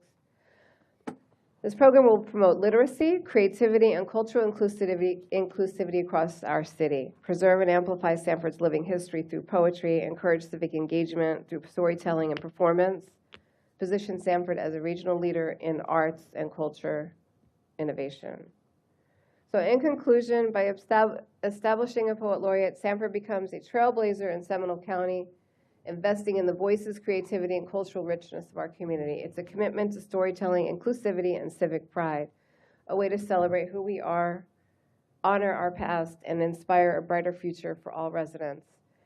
Poetry becomes more than art. It becomes a bridge connecting the city, its government, and its people, guiding Sanford forward one story at a time.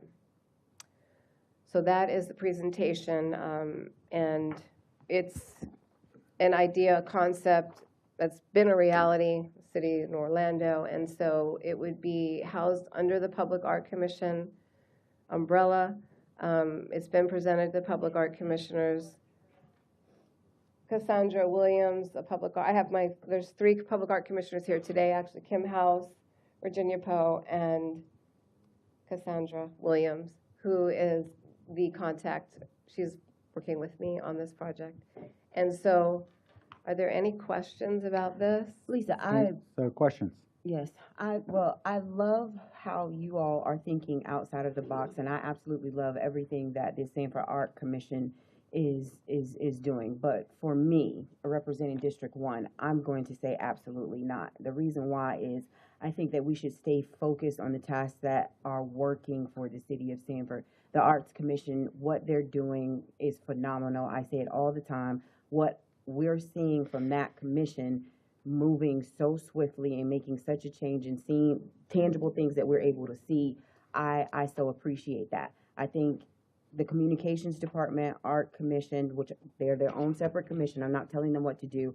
Let's just focus on, especially for the Communications Department, let's focus on the Citizens Academy assisting the Arts Commission. I love what you all were doing with the displays, with the employees. Let's focus on like what we used to do in the past with the MLK display. That has kind of gone away. We've got now the additional spaces downstairs. I love the Citizens Academy. I just think right now our biggest focus needs to be on communication to the public and how we can make sure that we are making that top tier. Not saying that this project isn't good, Lisa. I'm just saying we've got some things that works. Instead of adding on to it, let's take another year or so to make sure that we're properly communicating with our residents and shining on what we are doing and using what we do have, like our new lobby and showcasing things. I don't want to add anything to the plate. When you're talking about the poetry, you did poetry before and it opened it up to residents. I remember writing my own poem, Ruby Slippers, and I loved being a part of that as an employee and as a resident of Sanford. Not saying that it's not a good idea. I just think we need another year to just be focused on what we have at hand instead of adding another task to it. Anybody else? If I may comment, Cassandra, and I'm with the Public Arts Commission, and I understand somewhat of your point of view, but one thing that we can look at, especially with arts, communications is a two-way street. There are opportunities here through a program like this that will allow the community to communicate in a positive manner, to be involved in a positive manner, rather than waiting for things to come down and then try to figure out quickly whether it's an agreement or a disagreement or whether they understand it or whether they don't understand it. If the community has an opportunity to be proactive as well as we're being proactive, then it could put out fires before they become fires. And so I think we've done a lot of due diligence that gave a lot of positive. I can't speak to what was done prior or how it was done prior, but in doing our due diligence and speaking with the teams in Orlando and speaking with the laureate programs, this was a win-win situation, and we see it as another way. I can't speak for arts, and the chairperson for the Arts Commission is here, but when we say art improves everyone, enriches everyone, there's a lot of different kinds of art. And if we're focusing on an art community, then it's a good time to look at different kinds of art so that people get an appreciation for art. Not just an appreciation for painting, not just an appreciation for sculpture, but an appreciation for art and what art is. Therefore, we can later roll out all types of art, and the city that we're serving understands what art is. And a lot of times, there's not that understanding. So I agree with you on that, that we do need to communicate more with the community as to what art is and what we're doing and why we're doing it, but then offering them the opportunity to be a part of it. Well, my thing isn't necessarily saying that we need to communicate more with the people about art. We need to communicate more about what's happening within the city of Sanford. And I just don't think that we need to add anything more to communications. We need to polish what communications is doing before we say, let's step out and add something else. Because when I'm looking at that timeline and all of the stuff that goes into that, I mean, half of that was written by ChatGPT. We haven't taken the dashes out. We need to polish some of that stuff first before we start adding on to it. It has nothing to do with the Art Commission. I love what you guys are doing, and I think it's an added thing, and I hear everything that you're saying. I'm saying for the communications office, we got to polish some things, make sure that let's stay focused for another year on the things that we have going, and before we add more to it. I'm just one commissioner though. However, my other commissioners might feel something different. We got two people in communications, a lot of communicating that has to be done, and I just don't want to add anything to it right now. I understand more clearly. Other comments? I think it's a great public art initiative. We need to expand our public art in this city. This is the first opportunity we've had where it limits it to Sanford residents and Seminole County residents. Everybody complains about a lot of the projects we do are not local artists. This is a chance for local artists of the literature kind to contribute and be a part of a program. So I think it's great, and it's a great new mission for the Public Art Commission to take on. Commissioner Thomas. I obviously love anything that has to do with art, whatever kind it is. I like the idea that this is going to combine the fact that we're using poetry and spoken word and talking about the history of the city. And I think that's critical when you come down to judging who the participants are, is that those spoken words have to do with the history. Mm-hmm. However, I do agree with Commissioner Britton on where we are right now. There's a lot going on, not all of it is positive, and we have a fine line, I think, here between doing all these wonderful things and reaching this tipping point of people in the public saying, why are you doing all that? I know we can do multiple things at one time.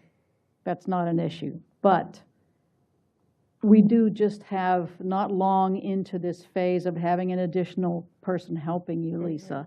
And I think if given another year to really flesh out how we're improving things when it comes to communication would not be a bad idea, and give you the time to flesh out a little more what this Poet Laureate program looks like, so that we can hit the ground running, make it a huge success, which I know it will be, but at the same time try and get past things that might get in the way of making it a success. You know what I mean?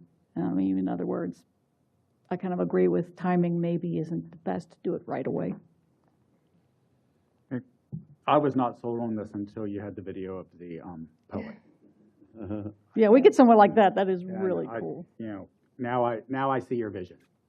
Oh, yeah, I didn't get it earlier. And yes, I think your timeline is a little aggressive, maybe, and I think you sort of pointed that out since you have today as the starting point. And anyway, even if we were approving it today, I would say taking applications, announcing and taking applications in December is not the best way to go. I also want to at least put some more thought into or have some discussion about whether this is something we pay a $2,500 stipend for. And that's the discussion we can have as we move along. But, you know, I think it could be a great idea. I'm not sure, once it gets going, how much at a time it's going to take, of yours and Nico's. It seems like, you know, 3 events and, well, 7 total events. And you're pushing that stuff out anyway. Yeah. But when you first presented this to me and suggested it, I'm like, okay, I'm sold on it now. Yeah. So I see the value with talking about Sanford in this way. Right. So for In me, a different way. I think it's worth moving forward. Yeah, let's make the timing right. Yeah. So don't lose steam on it. As far as the stipend goes, Mayor, every project they do has a stipend, basically Good point. tied to it. Good point. Yeah. Okay. And I just Valid wanted point. to, And thank well, you. and I was wrestling with myself because, you know, we should pay artists. You know, I understand that too. I agree. So, Yeah. Well, But and yes. the great part of the program is it lists that, hey, we want you to do some things during the year for this stipend. Right. If it was just a competition, then we would call it an award. Right? Yeah. Yeah, the engagements plus combining that with the history of the city. Those are big selling points. Yes, and I would just like to point out that we did win a communications award several years, 2 years, 3 years in a row, but this communications office had an office of 1 for 14 years, just until a city of our size, until we were able to have a digital media specialist. So. Yeah. well, wait a minute, I don't think you're doing twice as much as you were doing, so Nico needs to step it up a little bit. And I've always wanted to do new projects, and with the support of the city manager, just looking to move Sanford into not doing the same old that we have been doing, so to speak, that we get criticized for. And so, But you have added new things in the last 6 months. I know, I can't help it. Yes, Yeah. the Sanford Soundstage and all of that, which is another project. And so we don't plan on stopping. And our communications is, with the addition of Nico, has gone out, and I think we're doing a really good job. Lisa, And- you are doing a good job, Yeah. and I don't want you to stop. I think it's a phenomenal thing. I'm saying right now, it doesn't look good for Sanford where we are, and perception is everything. So I just want us to clean up some things, not trying to stop you, and I think that it's great. Not one time did I say it's not great or that you guys aren't doing your job. I'm saying right now, Sanford does not have a good look, and that's just what it is, right? So we just want to make sure that we polish up our communications, polish up what we have right now before we jump to something else. You already said you have 2 and you were doing a lot, 14 years. I've been right there with you. I know. Totally get that. I just want to make sure before we add anything else to our plate, let's make sure that, you know, our turkey shines pretty good before we start adding the other stuff. That's it. And if y'all come back with something else and the tide changes, I'm all for it. But right now, I don't represent Sheena. I represent District 1. District 1 is not happy. Mr. Mayor, Commission's guidance to staff?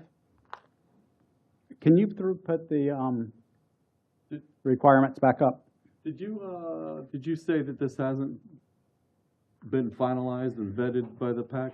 Well, that could be, that's a little, That's we part gotta, of the next step. we have to look at our minutes. But, no, seriously, the Public Art Commissioners have assigned Cassandra to work with me. Now, we've talked about this for probably This is- several months. This is a Yes. rough draft. It hasn't been Yes, it's a rough finalized. draft. But even before this was presented, the city manager asked me to talk to the Public Art Commission, and I did that immediately. And so it's been talked about, much so that like I said, Cassandra is my point person on the board because we have several projects going on. But this is all a framework, I should say, for the city of Sanford to decide what they want to do. We spent a good hour with the city of Orlando talking with their special assistant to the mayor, Mayor Dyer, and her communications person. And this is basically their model and on a scaled down version of it. And so they work with United Arts of Central Florida because they are funding, Orlando funds the United Arts, so they allow them to use their website for applications and things like that. All right, so the reason I wanted this to come back up is and I know that you're working through this, so this is just an opinion from me. The next to the last one have received significant recognition or awards for contributions. That could be a tough limiter. For what I think is a fairly narrow pool that we're looking in Sanford and Seminole County, that may be a bar too high at this point. And then, can we get to the timeline? So just food for thought on that.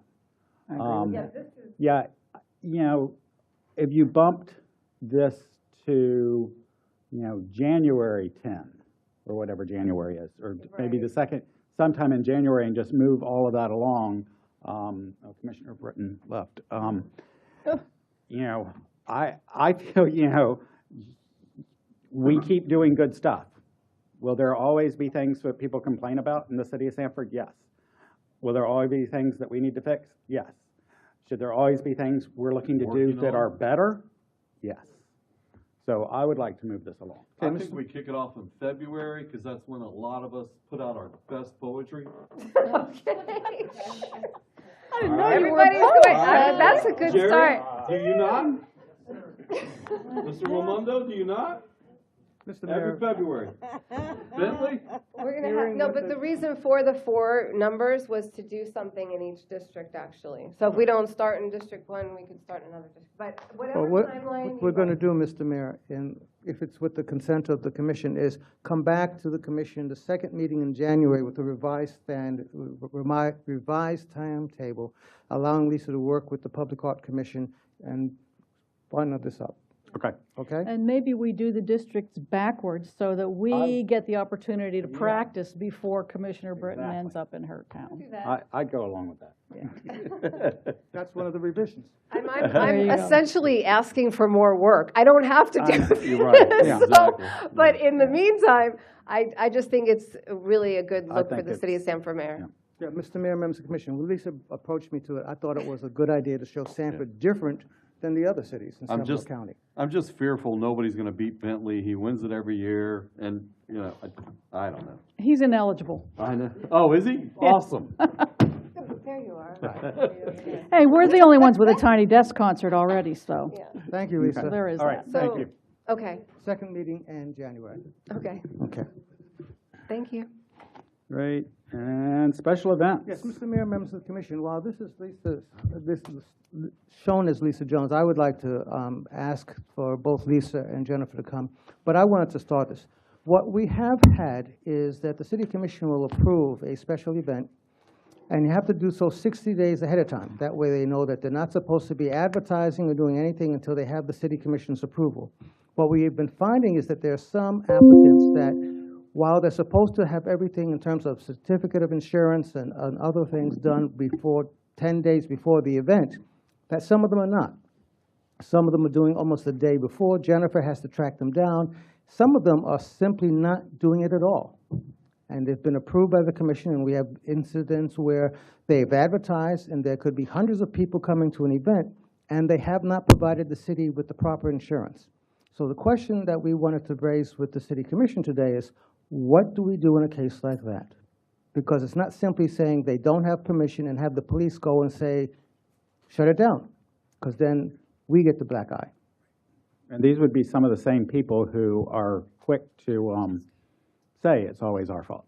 Oh, yeah. Yeah, but we just had an incident at Seminole High School And they never say that it's our fault. Sometimes things just happen. And we know that the school is good for it and that they didn't purposely do that. So it's not That's why always. we approved it. Yeah. But my understanding, these are sometimes businesses that do multiple events and know the process. Good afternoon, Mayor, Commissioners. That is correct, and yes, Commissioner Britton, as you said, some of those items we do know about. We did present that as a denial, but left it to the board.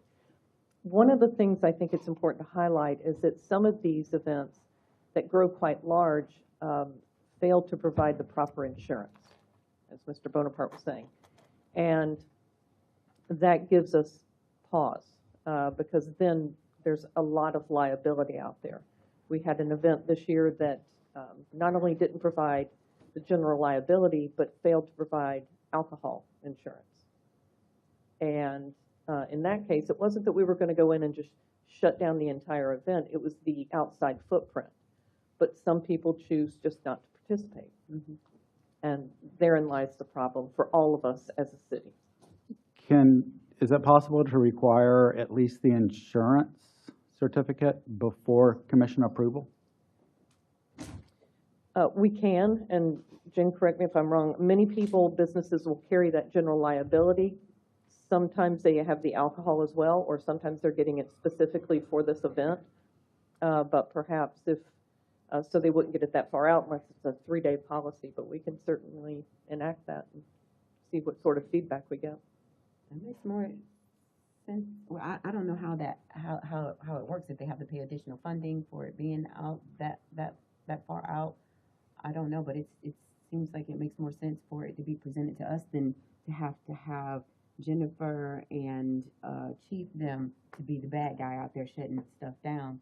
And then no matter how we try to paint that picture that person didn't do what they were supposed to do, that is never going to come across. I agree. It is always going to be the city hates the city, period. So, and we're not trying to close people down, close Right. for business, any of that. We want it to succeed as much as anybody or more. But these are items that we're starting to see more and more closely together.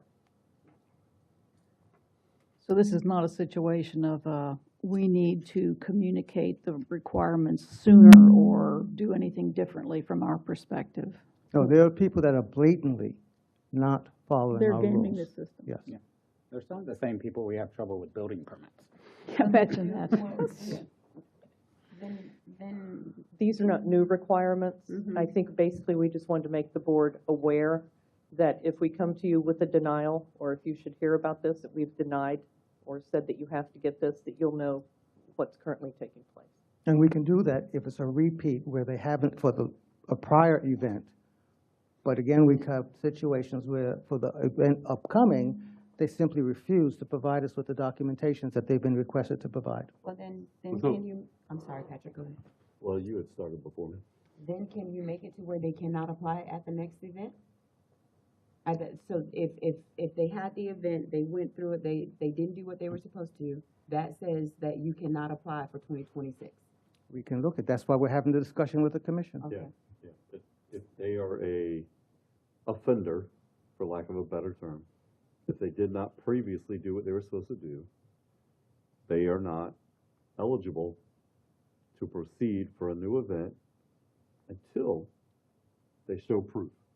Well, what I was going to suggest is if they have had that issue in the past, then they are required to provide their insurance certificates before commission approval. That's what I just said. And I'm going along with you. I'm going to pull my hair out. And there is another method that can be utilized with regard to this process. Require the requirements with regard to general insurance and the alcohol insurance up front. The other thing is, depending on how in advance we know of the special event, bring it back before the day is for revocation of the special event license to conduct the event in the first place, so that the city, myself, the chief are not put in a position of even having to consider shutting an event down. So, City Commissioner, you have given permission for an event. If there's no compliance by a certain amount of time, that the city commission could revoke that special event. But wouldn't that take time though? Like, we only meet twice a month. Would it have to come back to the commission for review again? It would come back to the commission again, but that again goes back to the issue of maybe extending the timelines for which these insurance policies need to be presented. And then including rules as to repeat offenders, as to that affecting your ability to receive a special event permit in the future, depending on how many times you've been an offender with regard to these issues. And in my experience, I'm seeing the exact same issues coming up. I think if you stop them, if you say, well, you did not, so 2026, you cannot. Or if you, in 2026, you committed, in 2027, you cannot. Because if you're just saying, well, you have to submit your insurance ahead of time, then it's like, okay, cool, I'll make sure I do it this time. And that's, There's an actual penalty now if you say, and I know some people gonna hate me, but if you say, hey, it's your fault, you didn't comply, so that makes you ineligible for the next year. You can apply for the following year, but that's what Tony calls teeth. it's, so, I don't want, oh, sorry. go ahead. No, go ahead. Well, and then we need to figure out, is it the applicant or is it the site of the event? Because the same location will have events sponsored by different organizations. And, you know, it's the name of the person on the application may change, and so is the same location allowed to have another event, or is it the location that has the penalty? It's the event. So The if I penalty may, is on the event. working backwards on that scenario, as the commission has requested in past months and years, we, Jennifer, keeps track of how many events are happening at different businesses. So a couple of things. We have, to your point, Commissioner Britton, telling them, no, we're not going to do that. If you have not provided your insurance, which is a minimum of 10 days out, you can give it to us 10 months out if you'd like. Also paying fees. To your point, Mayor Woodruff, Woodruff Enterprises has an event. They are the person of application. They are the signature. That person is responsible for that event, for the insurance. Now, they may be hosting the Brooks Car Show, but you'll be filling out the application. So it lies with you. But if it's, and I don't really know the answer to this question. I think I have an idea. So there's the Brooks Bar and Grill who likes to put on events and will allow each of us to have an event at her bar and grill. And repeatedly, whoever it is that's having the event has trouble getting their paperwork in. Is it the location or is it the event sponsor? Well, ultimately, it's the event sponsor. Right. It's the brick and mortar who's making application. No, it's not necessarily the brick and mortar that's making the application. Is it? They're responsible. Part of the code is that you have to have a Sanford business address. Right. Yeah. So perhaps I shouldn't say brick and mortar, I should say a Sanford BTR. Okay. But I have an organization and I'm eligible to have an event, but I'm having it at her location.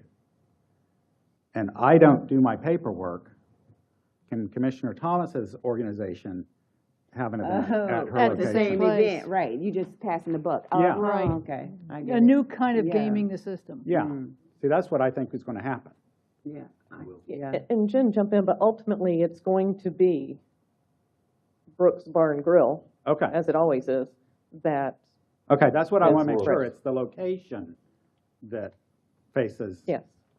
the issue, not the 12 different organizations they use to sponsor all their events. Correct. But that's because the location is the applicant. Correct. And it is the applicant that's responsible for the insurance and producing that information to you. So code requires that the applicant is a City of Sanford business. Correct. However, since we are the friendly city and host more events than anyone else, sometimes the business owner may not be the person with the most information about the event. We want them to be, but we have found that sometimes it's better if the person that has the most knowledge of what's occurring fills out the application and the business owner becomes the sponsor. Now, we want the business owner to be just as involved in as the city. We want the business, the city, and the applicant to all be able to explain the event, the timeline, all occurring, everything happening at the event, just on par with everyone else involved. We find sometimes that's not the case. Sometimes the business owner just wants to rent out our street and will advertise it essentially, and then the city is being responsible, and we lose cohesiveness of the event itself, and the city will end up looking like the bad person when rules aren't being followed. Insurance isn't given, timelines, noise, etc. And we've had numerous instances of that. And I believe that goes back to the ultimately, you're using my establishment for your car show, and I may not know the color of the evening for it, but it's my responsibility as that building owner. Even if you've delegated some of that authority, ultimately, it's the business owner's responsibility. And back to the point of the revocation, so some of the instances I've observed those putting on events 24 hours before, trying to get their fees paid. And so that's why my recommendation on that part is still the revocation. You can have penalties for those who are repeat offenders, but there should also be a process that allows for revocation. If you, again, general liability insurance hasn't been turned in, that's major. Alcohol insurance hasn't been turned in, that's major. Day before, I'm getting emails that you're on your way to the bank to get the fees for the event. That's major. So we may want to talk about, and I can work with you all about extending some of these deadlines so it's not day before. You have not gotten your information and your requirements in by this date, allowing sufficient time for it to come back before you to say that this event is revoked, and it being up to the applicant to explain why he or she has not done what they're supposed to do. Right. So the deadline for turning in insurance and payment is sort of a floating deadline because it must occur before the last commission meeting before your event. No, sir. The payment and the insurance is due 10 days before the event. Right. What I'm saying is remove that so it's due before a commission meeting, so you have the opportunity to come back and say, this group has not turned in their paperwork or their money. Do you want to revoke their event? Well, but then people will be bringing checks to the meeting. Fine. Okay. It gets it done. All right. What These same individuals find time to start advertising. Do we not float payment currently? Am I misunderstanding that? Floating payment. Yeah, some payment we typically accept after the event. There have been events that have asked for permission to pay for usually police fees afterwards. Right. They're large. Right. And they're deferred. Okay. Yeah. But that receives prior approval. Separately. Okay. I just want to make sure we're not. The only other instance is if it's an ongoing monthly event, like Food Truck Fiesta, we don't require prepayment of fees. We just want last month's fees before the next month. Okay. So, and after every event, before every event, an invoice goes out. Payment is required 10 days before the event, or according to code, approval shall be deemed rescinded. Already that's in code. And we've never held that up. We have threatened. We always let them go. Yes. And now it's an expectation. I don't want to go too far down this rabbit hole, but I think some of the problems we are experiencing these last couple of years with special events not happening is because of decisions and choices that were made on this dais over the years, because we had certain people not liking certain things about events. I don't want us to make events even harder to accomplish. but I don't want people to get away with not doing what they're supposed to. So I want us to be mindful of the two and be careful. And that's why I asked that question about the fees all being done ahead of time. So we need to still have some flexibility. We are close to not being the city with the most events. Mhm. There are other cities kicking our tail right now, close by, okay? Because they are friendlier with events now. And they have special areas to have events. This city has never invested in that like other cities have. So let's be mindful that we aren't the great city we once were, and we are close to not being an event city at all. So that's my only concern. I have to disagree with you on that. Then got nothing to do with us. I'm sorry? I have to disagree with you. Yeah, me Well, too. you can disagree all you want to. Not being the event city. You can disagree all you want to. There are events every weekend in other cities. What other cities? Longwood, Castleberry. You want me to keep going? No. Okay. We're already late to dinner. If I could just submit one last thing, one of the things that we're working on, which is, Jennifer, I will say, bends over backwards to help these clients. Yeah. I will just put that out there. Secondarily, some of these businesses are taking it upon themselves to, late in the day, throw out cones that block a city street. And parking. Yes. Mhm. And so that makes it difficult, because when we go in and say, not our cones, we can't do this, as Commissioner Britton said, we're always going to look like the bad guy. But we have a public duty to be safe in what we do. Well, they did that during COVID too, and that was a fight I had with the city manager then. Businesses putting out cones and signs and et cetera. So we're always going to have people pushing the envelope. Yeah, but that makes their job harder. And we can go back and forth of whether we not friendly or not. Who cares? But I just want to make sure that, again, you all are able to do your job, and then that Lindsay doesn't have to do more of her job defending us, because we don't have what we're supposed to have, and then I don't want to add to chieftain for them shutting down an event, and all of not just Sanford, but outside guests being upset because they've made plans to come to an event here, and it's shut down 2 weeks before. So I don't know if we need to move the date back 30 days.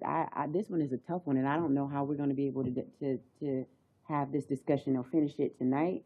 Maybe we need to think about it a little bit more, because it's going to be also difficult to try to figure out when your event comes right before the commission meeting comes, the 30 days or the 20, whatever, between those are a lot of, yeah. There could be some gaps. Yeah. But with the board's permission and suggestion, Mr. Bonaparte's permission, we can work with Attorney Green to come up with, and our other colleagues, Chief Smith, Director Raimondo, to come up with something that will work.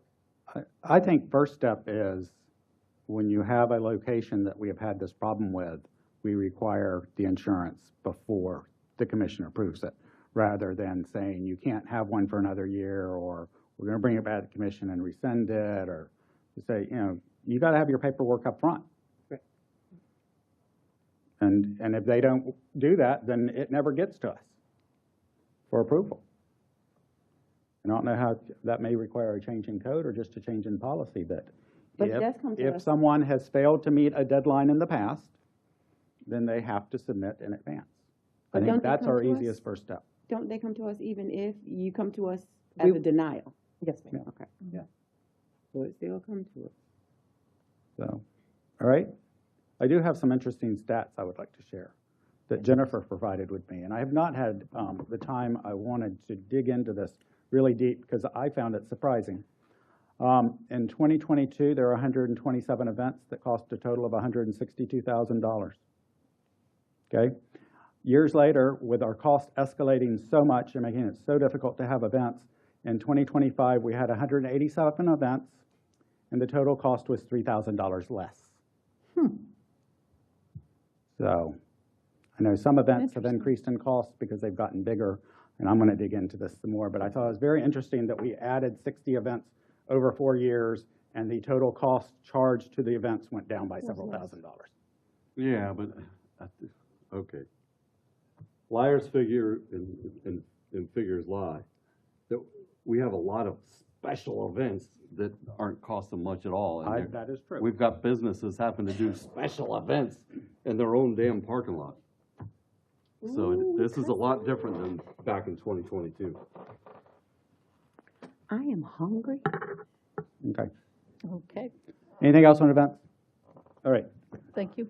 Thank you. you, Jennifer and Lisa, Keep up and the good good work. to see a lot of work With that the you do. attorney and come up with some procedures so that we have less of an issue with people that are blatant Repeat violators. offenders. Yes. Okay, Mr. Mayor, there's nothing else on the agenda. I do, however, want to have an introduction and call on Ms. Osborne to make her introduction.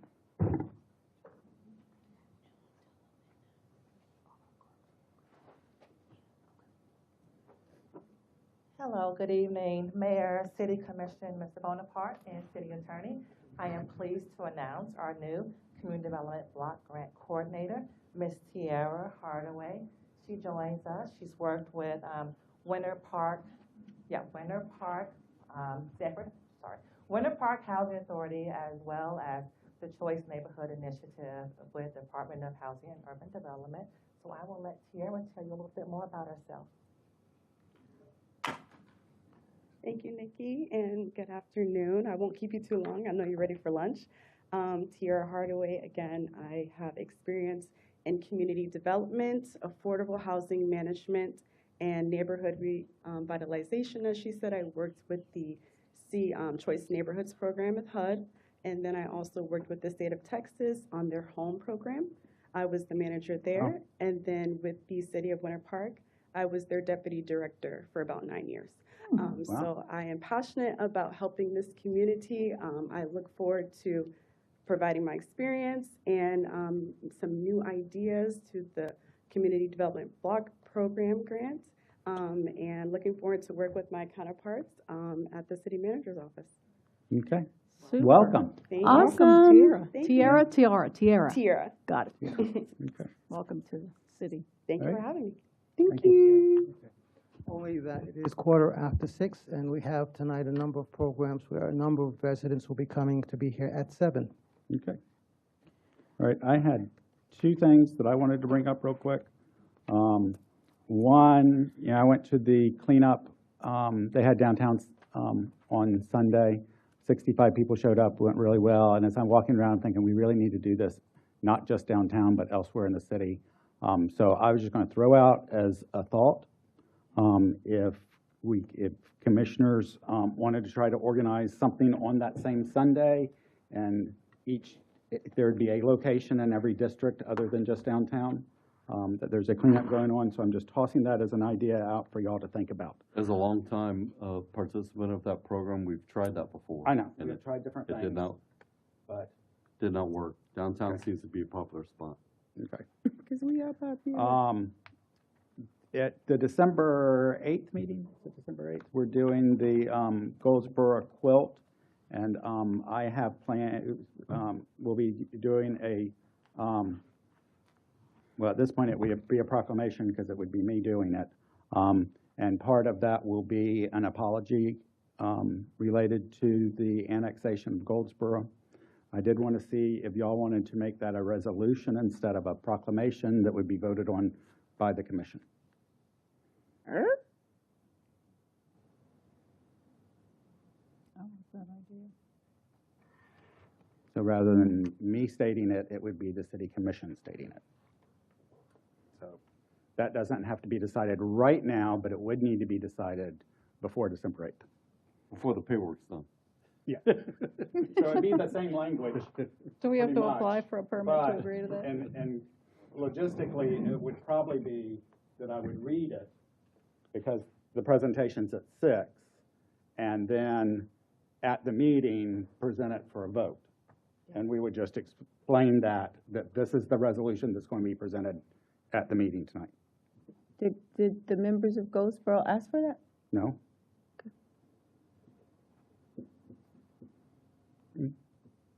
So anyway, again, we can think about that and come to a good decision. Commissioner Thomas, Wiggins, anything? what do you think? Yeah, right. Commissioner Thomas, anything? No, I have nothing. Commissioner Austin? I'll wait till then. Commissioner Brent? No, sir. Okay, then we're adjourned.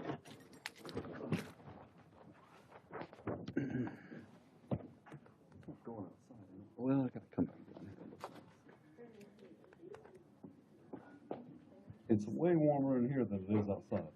It's hard to think it's cold outside, but it is. Yes. It's only gonna get cold. I love it.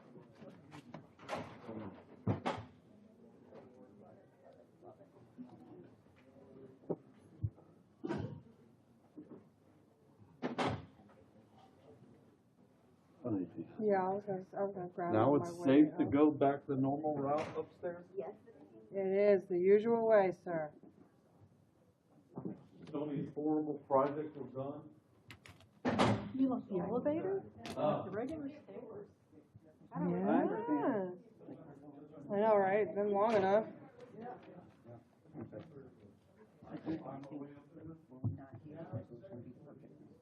Okay. Well, now somebody's got to tell all those people.